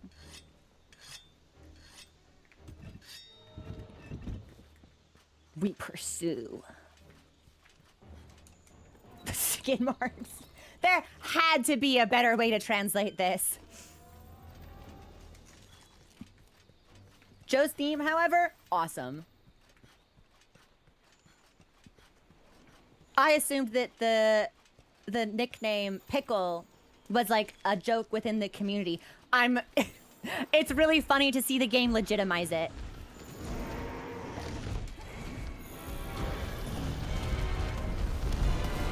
Oh man, let me hit you again. I'm gonna pick this up. Oh, it's still great Jagras material.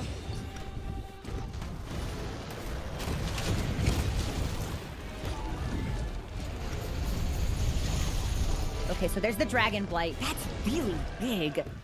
I don't really want to be near him with ledge stuff. We gotta get out of here.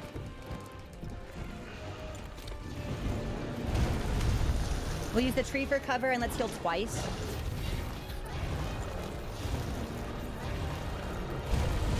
Nice.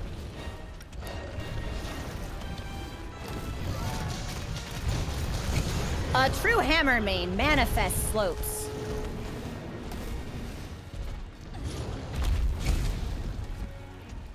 Ledge stuff? How did we start sliding off of the edge of that? I thought it would be a jump.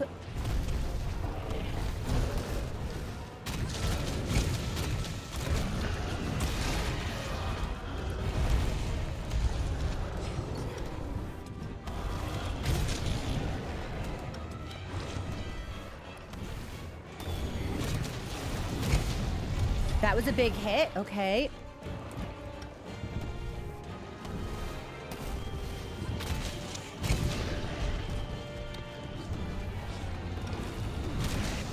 Hammer stuff. Hammer stuff! Oh, come on, man. There we go. All right, well, I'll take that. Hey, dude, I'm gonna do it again, though.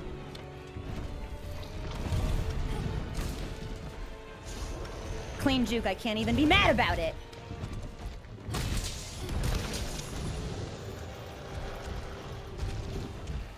Oh, dude, he leave? He leave again. Oh, is that Jagras friendly? I think that Jagras is friendly to me.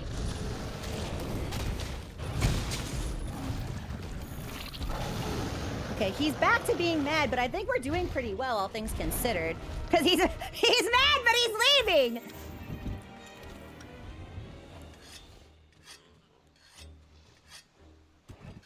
I didn't even notice that we picked up a friend. Mochi made a friend out and about. How are we doing on crafts? I'll top us up just in case, but I think we're doing all right so far.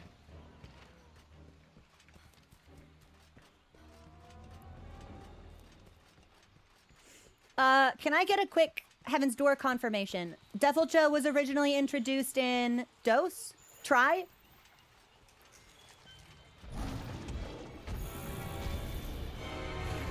Try. Dude, this looks like a slope. Do you think this is a slope? Because I think this is a slope. Man, come closer! Come a little closer! I just want to hit you in the head with my hammer. Come a little closer.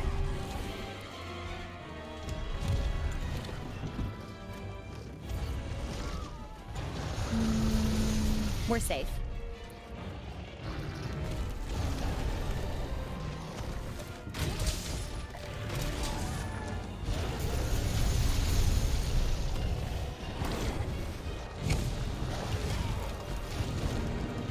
Did deserve that. I'm still greedy with my charges. And I know it, but I kind of like to play with the greed.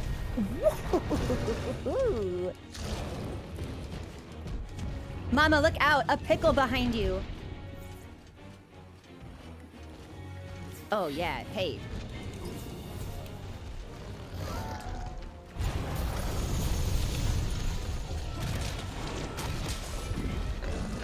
Bummer to miss the golf swing. Alright, you come back over here towards this slope, actually. Yeah, come here, man. Ha! What the hell? How did you land that? Come here. Come here, come here, come here, come here, come here.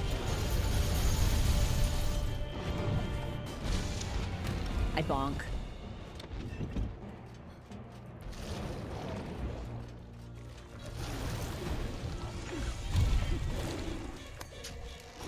Well, that's not what I wanted to do, but, I was just about to be like, you don't think he can come up here, can he? He can.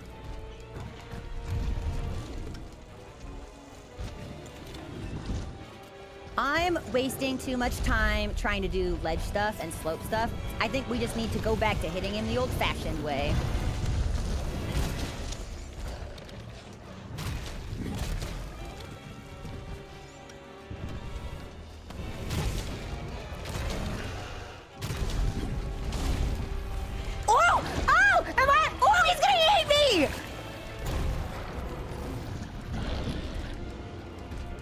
That did not appear to do any damage to us at all. I'm gonna assume we got a real fat Divine Blessing proc.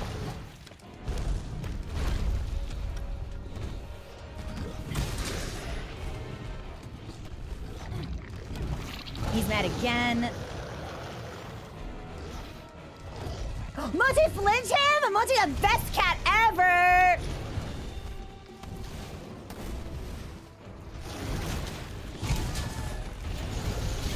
Okay, yeah. We need to dodge into it. We need to dodge into it. Because then we'll go through. Oh my god, Mochi topple? I hate when their wiggles interrupt my big bangs. I don't deserve that.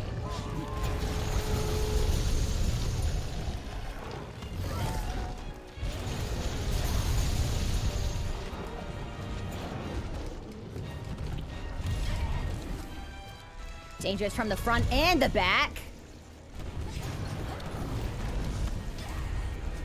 I did not think that would hit us. Let's heal and reset. I think we do well circling this enemy instead of retreating from him in a straight line. But his hitbox is, I think it's bigger than I think it is. Most of the time, not always.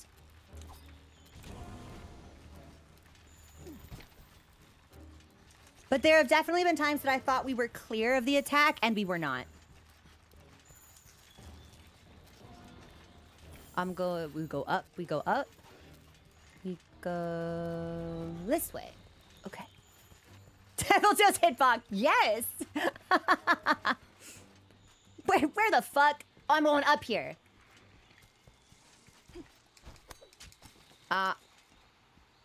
I'm not going up here. Hold on. This bug, this is for me.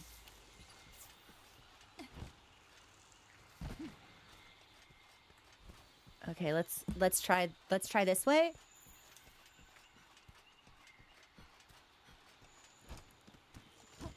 Better.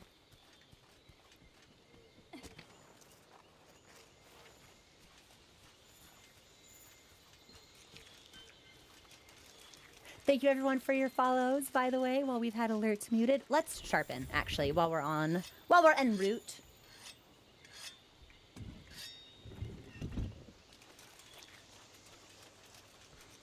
Okay, there he is.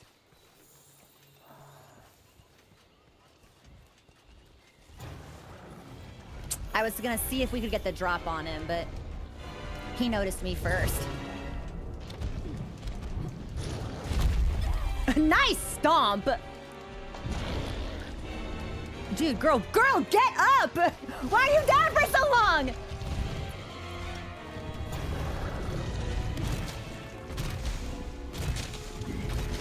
Okay, that wasn't as much head as I expected. Maybe we can make it up. Some solid hits. If I were him, I'd be getting mad. It is. He's big. Sorry, Mochi. Yeah, you did a good job with the distraction, but I think I needed to take that heal.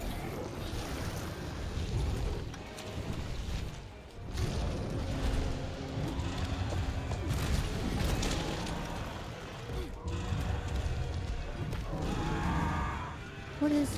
Oh, Toby! Toby, no!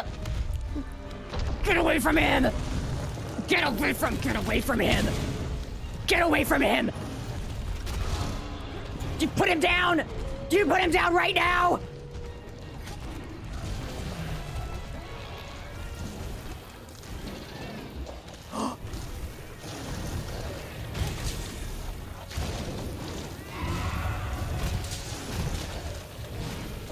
Are we bouncing off his head? It certainly seems that way. We should have charged up. Well, probably we don't have enough time for the Big Bang now, but that's okay.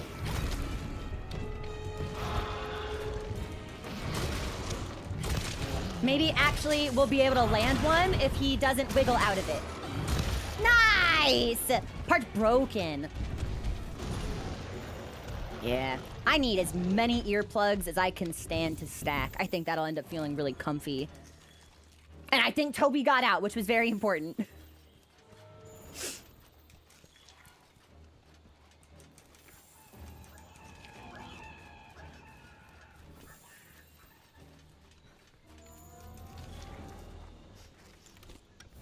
I would really like to see Rathalos on the map while Devil Joe is prowling. I kind of want to see the King of the Skies put him through his paces. Where am I? He's Skull!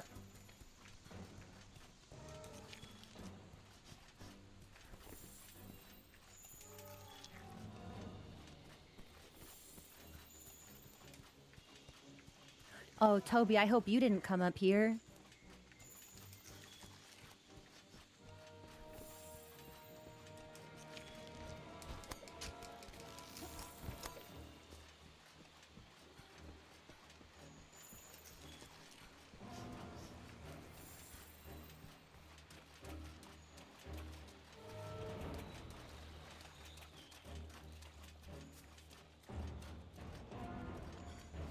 Dangerously close to running out of stamina.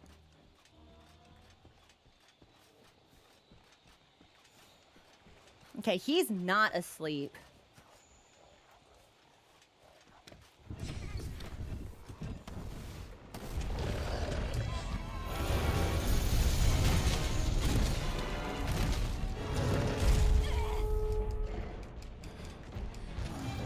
Girl! Girl! What are you doing? Heaven's Door, I have 3 levels of stun resistance. What is that?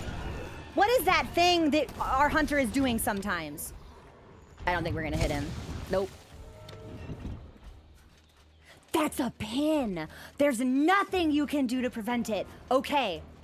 You know what? While we're running, let's eat a ration.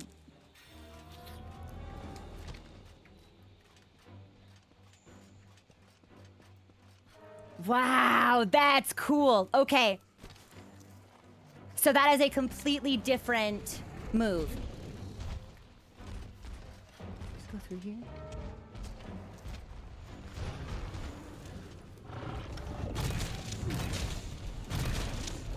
I might regret trying to fight him in this really enclosed area, but maybe not.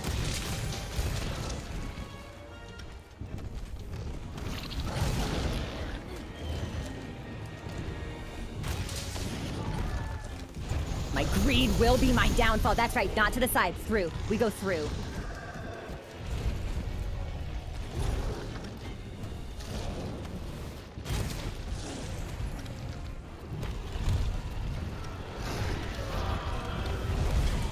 I did deserve to get hit by that, but I was tempted by slope rotation, which apparently exists here for some reason.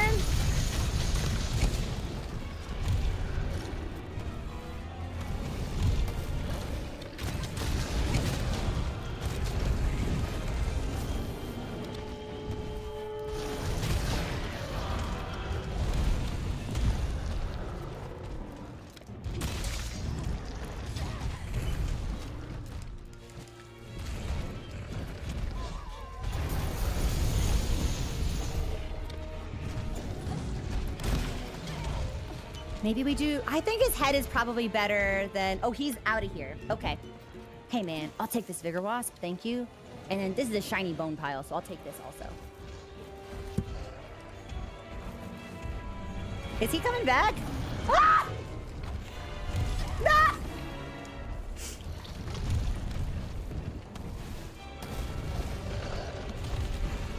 Can I just like.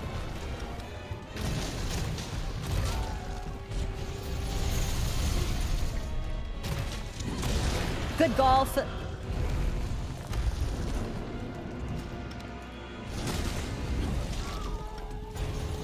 Through.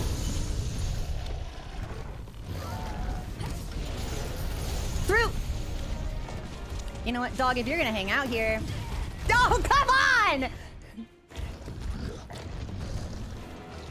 Get your big bottom away from my slope! Fat Bottom Joe does not make the rockin' world go round. Really cramping my style, because I want to be the one going round, actually. With my hammer! On the incline.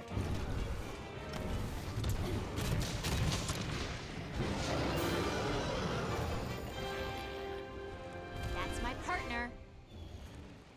You actually did it. You brought balance to the food chain.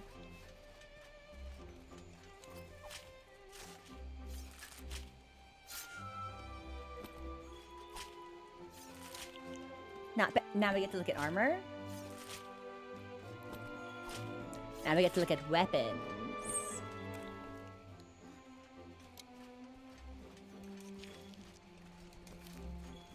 I don't see any other materials that we could pick up.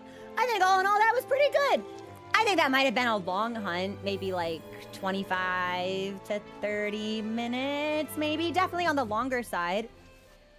I absolutely expected us to cart once or twice to him, so I'm a little surprised that we didn't. But I like this hunt. That's fun. I think that's an interestingly designed monster. I'd be curious to know what his dragon vulnerability is like when he becomes enraged, because I have a suspicion that it's probably like decently high, but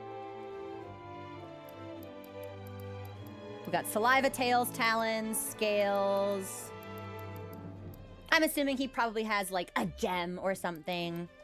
So nothing super rare, but pretty good all the same. They really keep giving me anti-paralysis. I think this is my 10th anti-paralysis deco. We sacrificed a lot of those to the Melder earlier, but...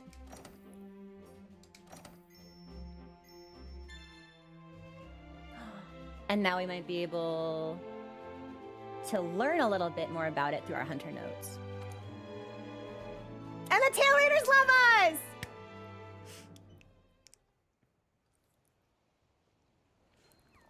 The field team's gathered at the main gate. Seems like they're getting ready to go out on an expedition in the forest. I totally thought we'd have, like, a cutscene after that quest. Well, I think we should talk to the scholars, because I'm pretty sure they're the one that gave us the Deviljho quest, so... Ha-ha! Our deepest apologies for keeping you waiting. You have done some fine work for us. Let's talk somewhere else, shall we? Follow us. Heaven's Door, these were the guys that gave me the Deviljho quest, right? I'm so positive these are the guys. I just want to double check that it's safe for me to talk to them. Yes, okay. Yeah, okay, let's go somewhere else. Sure. Hey, partner. Way to go out there. Thanks for getting me out of that jam. Sorry about that. That was a fine display, Hunter. I don't think even the Admiral could have done a better job. However, I must ask, what in Astera were you doing out there, dear handler? Well, during the hunt, you guys made it sound like you neglected to inform her of the danger, so... Okay, so this may come as a shock to you guys since I don't talk about it so often, but if she's gonna say that she's hungry, I will actually laugh.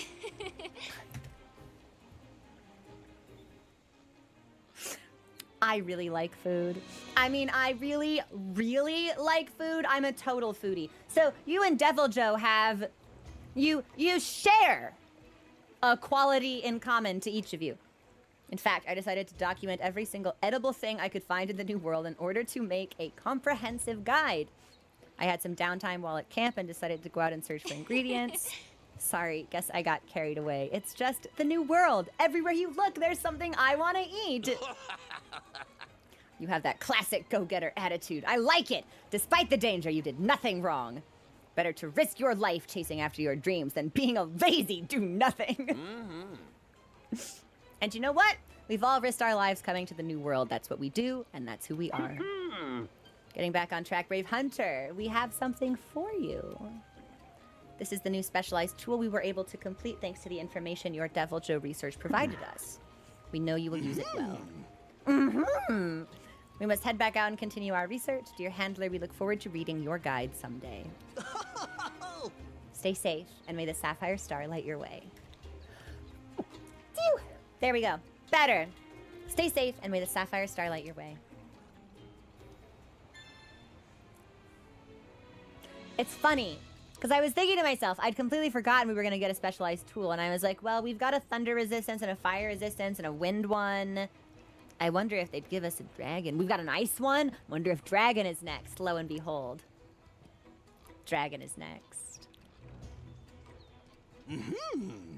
I believe Zora Magdros' arrival on the New World was a stroke of badly needed luck. It's near impossible to lose track of such a gigantic beast, and it was the reason we were able to cross the Great Ravine. To be perfectly frank, it really was a string of good luck that got us to where we are now. Had it been a monster other than Zora, had it been a group other than the Fifth, I don't know how our research would have continued. Oh, Poogie, I wasn't trying to talk to you, but like, you know, if you're here, we'll give him the pet. You do well to remember that for every phenomenon there lies a cause. It is the same with the Elder Crossing. Our job in the Commission is to explain nature. It's imperative to keep our eyes open, ears to the ground, and fear nothing. Once we know the cause, it's our responsibility to share that knowledge with everyone so nothing is left to fabrications. Poogie? Get away from this man! Poogie! Oh my god. I straight up, I cannot talk to this other scholar. Poogie, come here. We must lead the pig far away. Here we go. Here we are. If you ever get the chance, please tell the deer handler that life may lead us down a winding... Oh, I thought there should be like a though in there, and I got confused and tripped up over my own words. If you ever get the chance, please tell the deer handler that life may lead us down a winding path. Eventually, she'll find her calling. The life of a human is short compared to us Wyverians. However, we all must use this time to find what we truly want in life. I believe there is something inside all of us that drives us to greatness. You, and the handler too, must find this on your own. That was kind of sick, actually. Dude, he was spitting bars at me. That fellow in botanical research is constantly demanding I clean up around here. It's incessant. You just tell him it's not happening. So let's talk monsters. Let's talk monsters indeed.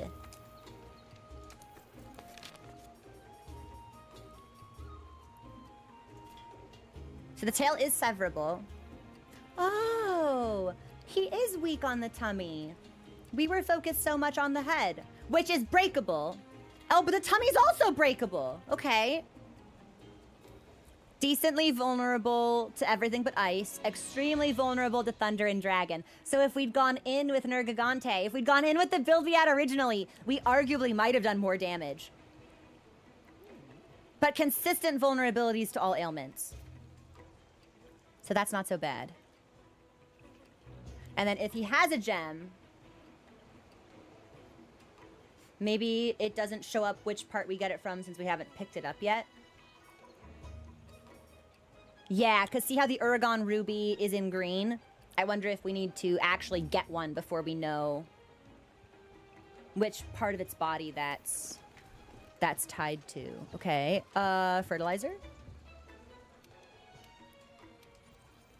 Let's do... I think we should kind of just keep doing honey and insects.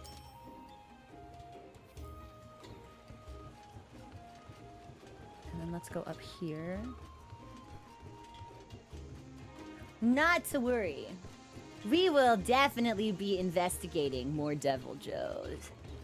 I suspect that monster may be hunted dozens of times tonight.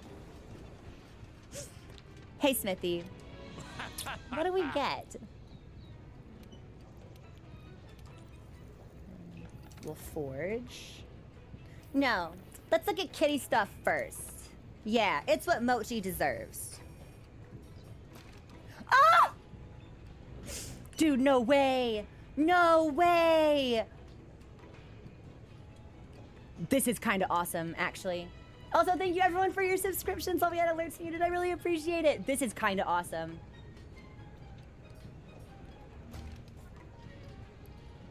I really like this.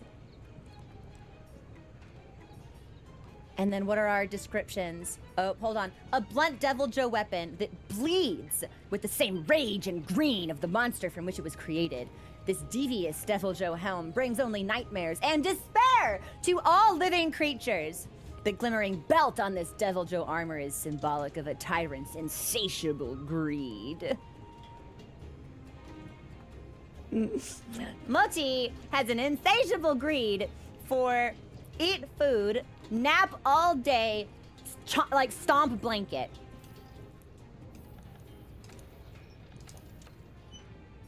Now this is what I'm curious about. The Palico armor was pretty fucking good. So what will this look like for us?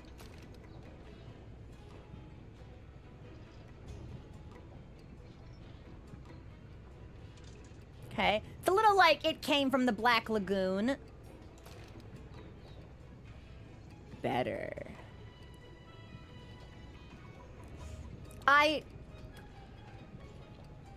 Now, there's a visual detail here, and now that I've seen it, I can't unsee it, so I have to share it with all of you.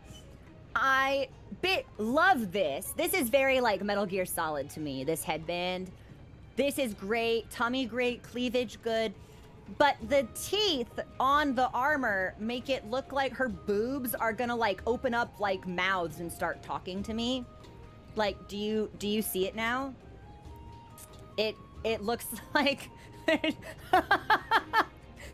makes like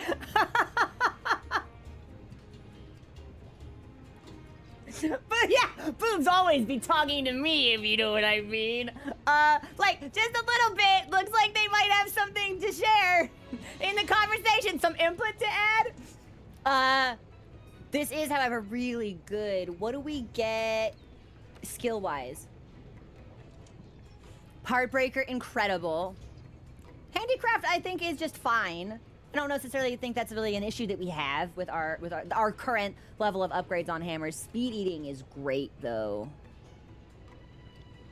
It could be worth it to stack in some speed eating. At some point. I think we should continue to prioritize damage, but at some point I think that could be very useful. And flavorcraft-wise, Devil Joe armor that bestows epic power to the wearer at the cost of a never-ending thirst for flesh. Dude, they do. My tits want to eat. There had to have been a better way to say that and do that.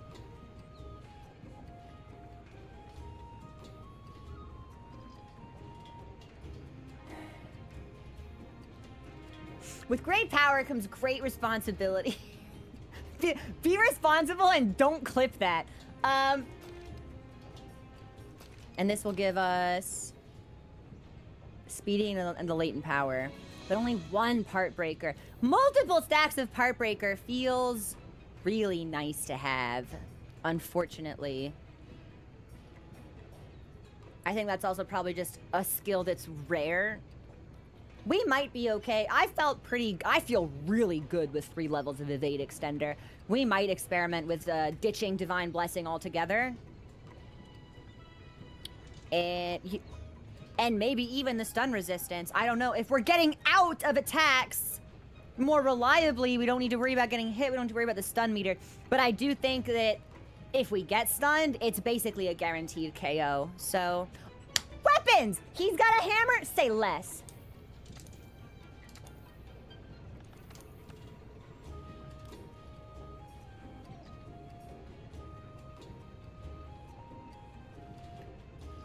Is it just his head?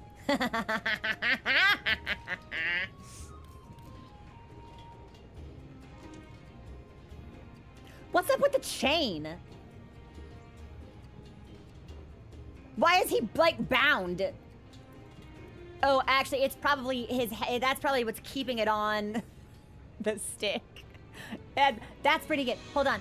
Let me make sure I was looking at the most upgraded version of that, just to make sure visually that it doesn't change. Yeah. No, it is the same. Devil's Crush. This hammer, oozing with a Devil Joe's power, hungers for living sacrifices.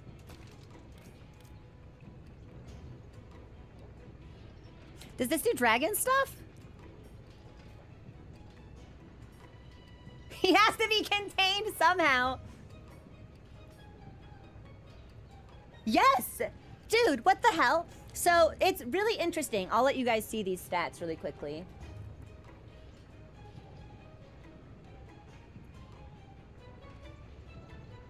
So, it's minus 30 affinity, which is the highest negative affinity we've seen on a hammer in this game. But it's a dragon element and high Elder Seal? I kind of assumed maybe only weapons made from Elder Dragon parts would give us Elder Seal. But maybe there's there's a connection to just dragon damage, providing that as well. And the sharpness is all right. I have no complaints with that. This is something that might synergize well if we had a lot of dragon attack, too. Could be.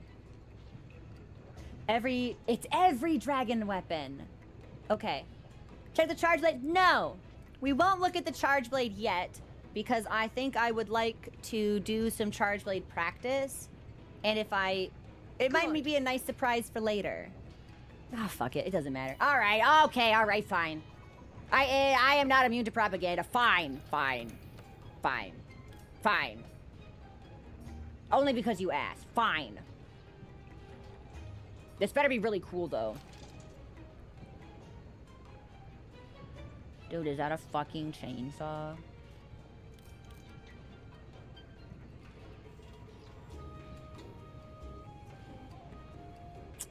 That's a fucking chainsaw. That's a fucking chainsaw. That's kinda awesome. I almost wish that there were multiple preview options here, because I would want to see what it looks like in transformed mode. It's definitely a weakness of World that so many weapons are slap-on, but the unique ones are pretty good. That's pretty awesome, actually. Dude, I bet the pizza cutter on this goes so fucking hard. There is a way. Entrots. How do I see it? How do I see what it looks like in transformed mode in preview? Can I really? Just play it? I don't want to play it. Then I have to craft it.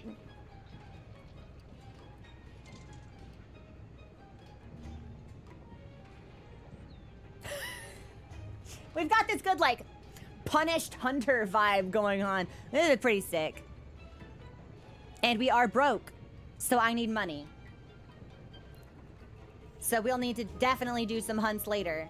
And then I need to stop fucking making shit for a while. Please check all of them? No! We won't check all of them. We'll see them all at some point, I'm sure, because I'm going to be dipping into the other weapon categories. But... oh my god, dude, you... Look. I can't zoom in. It would be really cool if I could, but I can't. It's his face in the center of the charge blade. I thought it was just, like, spiky details, but that's teeth and then his little tiny eyes right above them. That's sick. Alright. That's actually pretty cool. Yeah, I've sold all of my trade-in items. I'm just crafting and upgrading very regularly. That's really good. Alright. Alright, Charge Blade, you win this one. I don't know if I need to craft any of it right away, though. Especially since we just made a whole bunch of new hammers. And, like, Part Breaker's really good. But I don't think I can get 3 Part Breaker and 3 Wex. I mean, I can add a little bit to it, maybe. Speed eating is also actually pretty good. I don't think we need the latent power so much. And then if we want something with extra Part Breaker, it'll have to be the pants and the head. Okay. We can work with that. I think that's workable. Here's my question to folks. Oh my god, it's 4:40!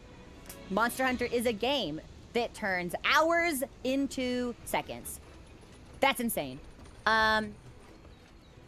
Heaven's Door, yes or no only.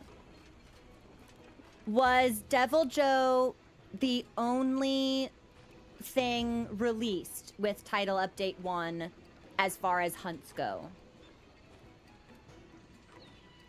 Oh, Book Club. Book Club is also good.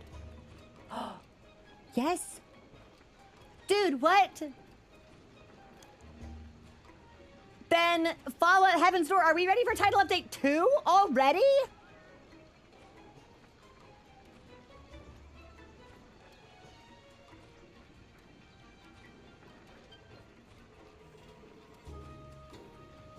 Apparently. Okay.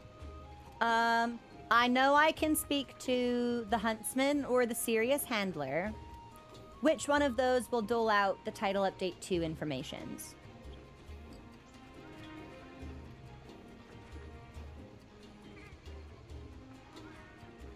Gold Tracks. Huntsman. Okay. I'd recommend you. Wait. That's right. Hold on. I swear the commander gave me a Hey, quest partner.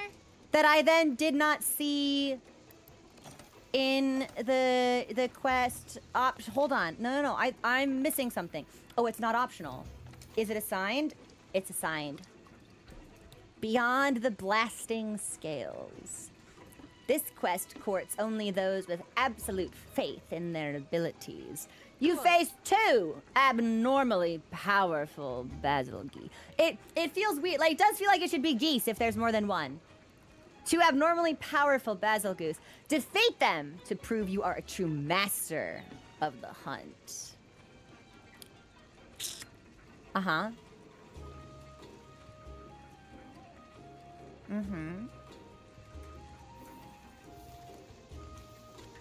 I'm gonna look at my armor. And if I can whip up a competitive set right now, we're gonna do this quest right now. If I don't have the money, and I think I probably don't have the money, this will have to be tomorrow. And we'll tackle the geese. We'll tackle the goose, the geese, the goose, the 2 of them. 2 of them tomorrow. And start Gold Tracks? Perhaps? Let me see.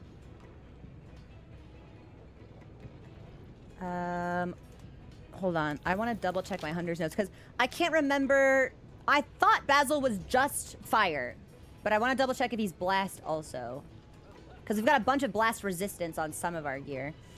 The scales explode with tremendous force, making them deadly. Super vulnerable to thunder, passable to ice and dragon. We've got dragon, so that'll be fine. Very resistant to blast. So we'd probably put Nergigante back on for this. Heaven's Door. Does Basil do blast stuff? I think, like, maybe not, actually? Maybe Basil's just fire?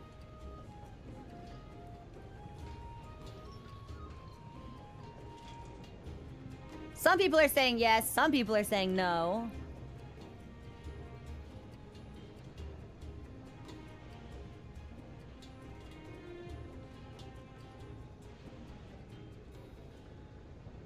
No, just fire? Okay. The ones saying yes are confused? Potentially. Yeah, perhaps. Blast animation, but fire element. Okay. Let me look. Let me look. I think money's gonna be an issue here, but let me look. I thought we saved this as...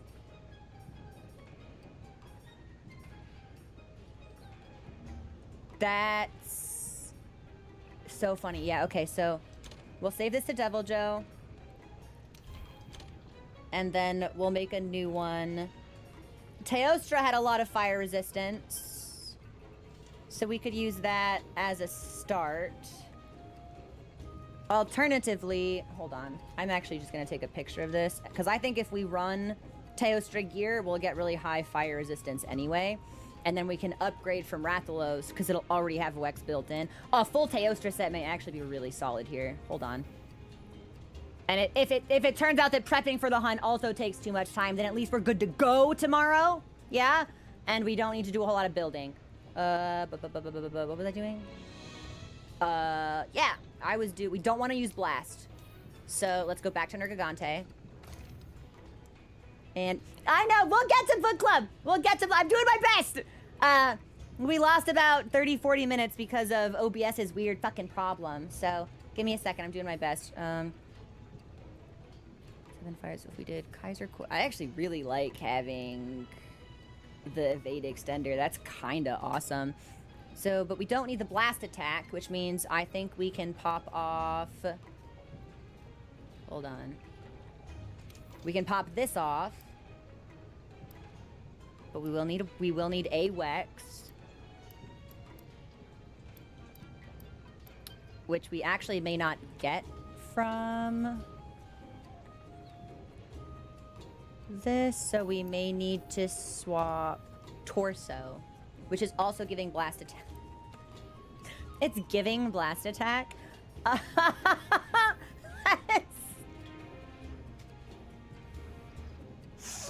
Weakness exploit. Weakness exploit that if Rathalos is our only option and will be overcapped. So we'll need to swap our head piece to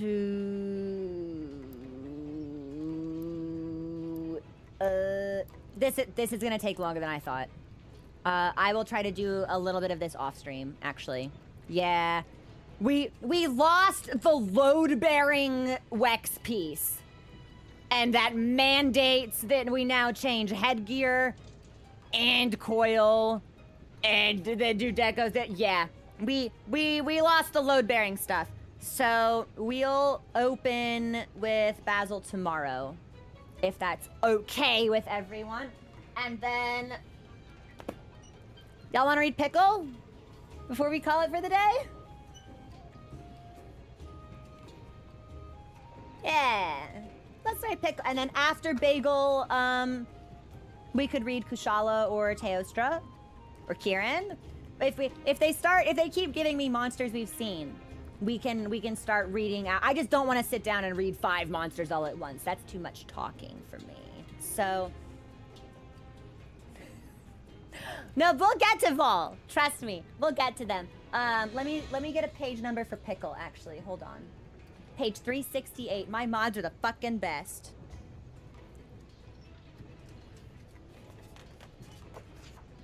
Dude, he's drooling. Hold on. Look at this nasty man.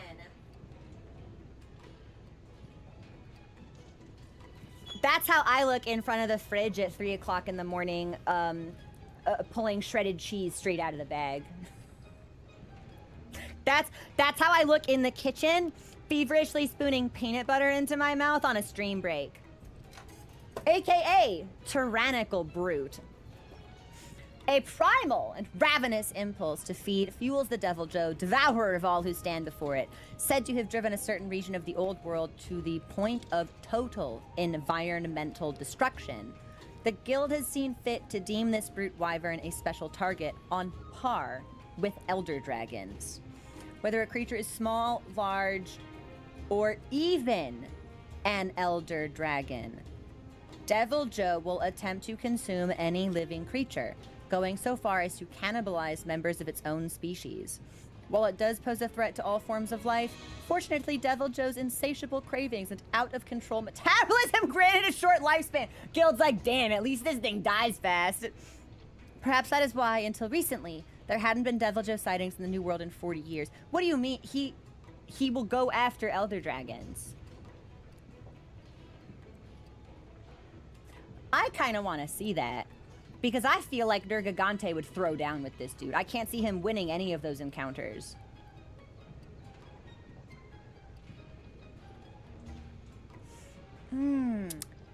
But Kieran is really small.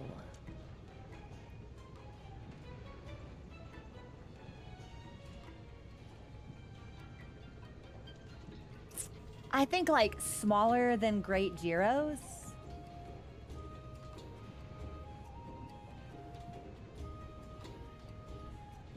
I don't like that. I don't like that at all. Deviljho is a rarity among monsters in that it doesn't have any territory to call its own, because it must stay in a perpetual state of roaming. Its metabolism is far more demanding than most other creatures, and maintaining its body temperature requires digesting a constant stream of prey. If Deviljho were to stay in one area, it would almost certainly deplete the entire region of animal life in no time.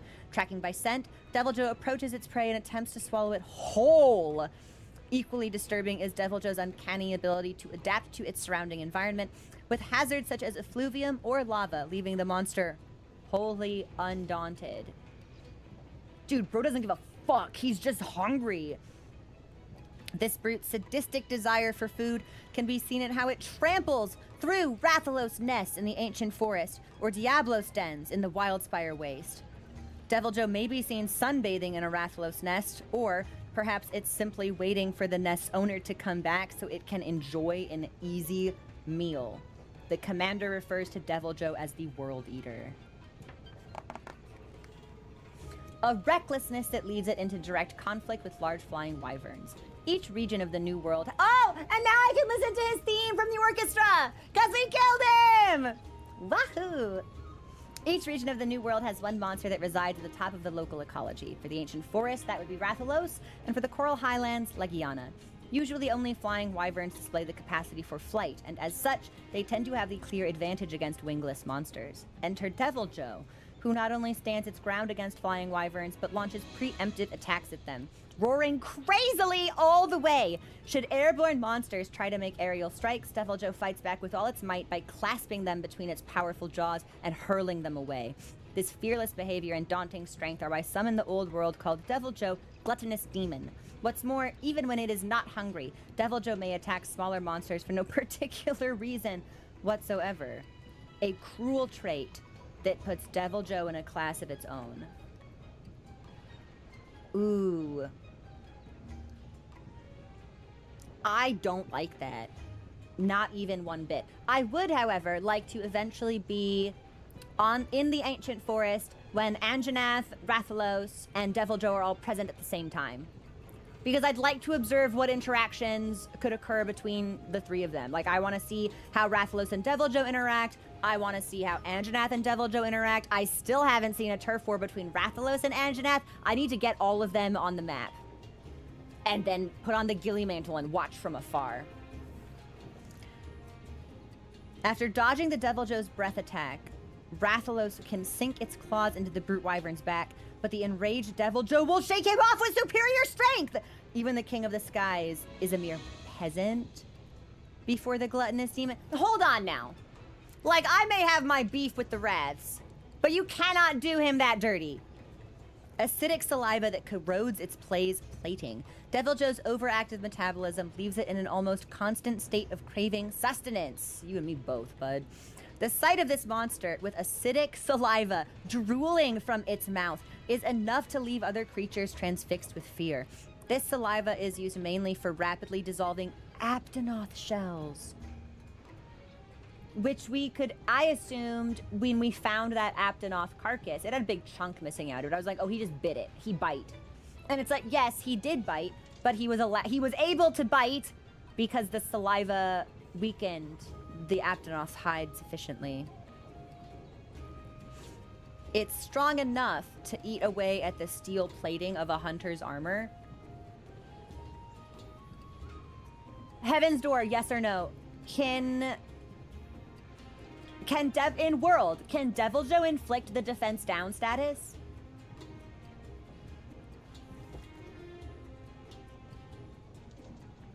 Yes! Oh my god! And it's because he's actually, like, weakening the physical structure of your armor. That's fucking cool, man! That's really sick. Thoughtful prey. Throttling. My bad. Throttling prey with its powerful jaws, already blessed with magnificent musculature. The crown jewel of Deviljho's strength is its indomitable maw. Ayo?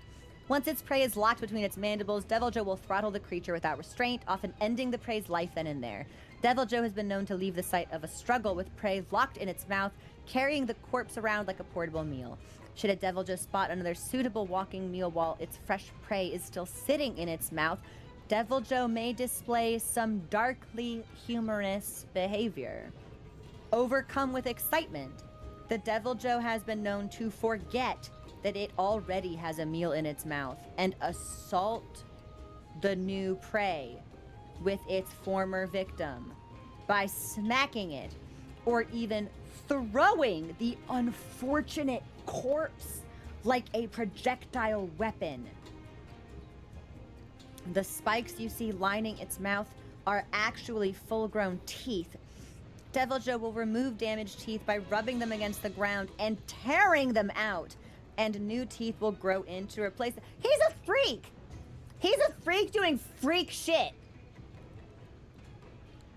Even the mighty Odogaron, capable of easily overwhelming many other monsters, is reduced to a light snack for Deviljho.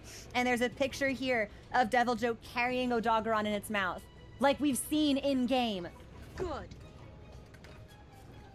Thanks for the follow. Welcome to the community. How Deviljho evaded New World surveys. In the 40 years since the Commission first came to the New World, Deviljho individuals have never been spotted. Why are they appearing after all this time? Some suggest that they made the long journey to the New World, while others posit that a monster making the Elder Crossing unwittingly carried eggs with it. Okay, well that just makes me curious about Deviljho's reproductive habits. In either case, Deviljho's ability to thrive in any environment strongly suggests that this individual inhabited the far reaches of the New World in a region that remains undiscovered by the Commission. Are there parts of the New World we have yet to locate in-game? Augmenting muscles with rage. Deviljho is known to be overcome with rage when facing strong opponents, at which time the muscles around its neck and back will cause its naturally black skin to flush crimson. Any given strike by a muscle-bound Deviljho in this mighty state can be fatal. Deviljho becomes focused solely on obtaining its prey at any cost and loses itself in the pursuit. However, this state is a high-risk, high-return gamble, as Deviljho's swollen muscles expose sensitive muscle fibers, leaving them wide open to severely damaging attacks. I didn't know that. I saw the red, and I assumed it as actually more of like a glow, but I think those were actually like splits in its hide that, based on this, were revealing like sensitive skin or areas beneath. Improved blood flow during excitement strengthens Deviljho's muscle tissue, a double-edged sword for the monster. While it does obtain demonic strength, the swollen chest muscles expose old wounds! Here we see a fierce dragon element breath attack by a Deviljho. This element surges through Deviljho when angered, even when caught in pitfall traps. Raging Deviljho are known to fire this breath while struggling to free themselves. I am the type of player who has tunnel vision in a hunt. I don't see environmental stuff. I don't remember things I could use in my equipment loadout that I brought with me. So I usually forget to trap or forget to look for anything other than ledges and slopes. And it takes a lot of conscious effort to maintain that awareness. So we didn't get a chance to trap him because I was so consumed with the need to bonk. That would have really scared me because I don't think any other monster that we've encountered up to this point can do anything in a trap except struggle. Deviljho's even more powerful upper body. The chests of the New World Deviljho appear more lean, but their necks and jaws are considerably more bulky and muscular. Overall, their upper body is clearly more brawny than Old World individuals. With this strength, Deviljho can trap heavy-class monsters like Dodogama in its jaws and walk around with such prey as if it weighed almost nothing. What's more, Deviljho can wield the monsters trapped in its jaws like a weapon by thrashing its head. As Deviljho are able to adapt to diverse environments better than any other monster, we believe that this increase in muscle mass is part of their natural adaptation to the New World. There is a documented case in the Old World of an elderly Deviljho that could not suppress its primal instincts, continuing to grow more and more hostile. Eventually, the individual is producing so much dragon element-derived strength that not only was it destroying the local environment, it was literally killing itself. Researchers are invested in determining whether such an individual exists here in the New World. Deviljho can intercept a Diablo's charge and turn the tables by lifting it up and off the ground! Dog. While the unsettling jet skin and claws are mostly the same as the Old World Deviljho, there are clearly some differences in muscle mass, tail shape, and number of spikes. Despite their lean appearance, Deviljho's legs are quite strong, easily supporting their large bodies. By stomping the ground, they can cause a tremor severe enough to disable faraway enemies. I think we're going to want some tremor resistance. I think it's really comfortable to have. I think we'll feel the same way about earplugs as well, but that's a significantly heavier skill investment because I think we need 3 at minimum and then 5 for the bigger guys. So Ooh, production backstory. Let me actually make sure. Sometimes I can't read the production notes. Let me double check that that's okay. Yes, I think these are okay. Okay. The tyrannical brute and its duality with Basilgoose. Basilgoose is a chaotic element from the sky, and Deviljho fulfills that same role from the ground. Deviljho is a destroyer of environmental ecology, so with environment being at the forefront of the game, it was a natural fit. We wanted Deviljho to be available from the start, but all said and done, it was decided that adding it to the mix later would have a bigger impact, which is why we released Deviljho with an update. Most turf wars have monsters clashing and then going their separate ways, but we gave Deviljho the ability to use monsters as weapons or even walk around with them, which matched its violent personality. Having Deviljho walk around with other monsters in its mouth was so natural, but since it has a small head, the variety of monsters it can carry are actually limited. We started with Great Jagras and went in order, figuring out which monsters fit. We aimed to make sure that Deviljho could hold at least one variety of monster from each field.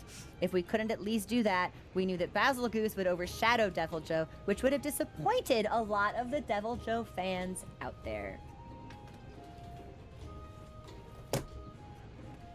And that concludes our book club for Deviljho. It's perfect timing. It's 5 o'clock. Perfect timing on title update 2. Well, wouldn't it like be in the game because we got it? Like we unlocked it now. We're in high rank, so I don't know if we have to worry about like a particular schedule. Here's what I think we should do. Let's pause here. I will do my best to get an improved fire resistant set for Double Basil ready before stream tomorrow. We've got movie night in approximately 10 minutes. I think the movie's called Exit 8. I want to put a super in there somewhere for some reason. If you are a Twitch sub or a YouTube member and you'd like to join our watch party, please do. Please feel free. Thanks for the super chat. This thank you. I'm glad that it could. I thought that title update 1 would have at least one more hunt in it. But let's go ahead and do Double Basil tomorrow and then scoot into gold stuff for title update 2 perhaps and see where we go. Hunters in the community, after movie night, I would like very much to do some Deviljho and a little bit more Vol, perhaps. We'll see. But I thank you all for joining me on a spectacular Saturday as our Monster Hunter journey continues. I will see you on Discord, and I will see you for more hunts tomorrow. And thank you for your patience with the technical difficulties. I'm very grateful for that as well. Okay, everybody, have a fabulous rest of your day. I'll see you tomorrow. Bye.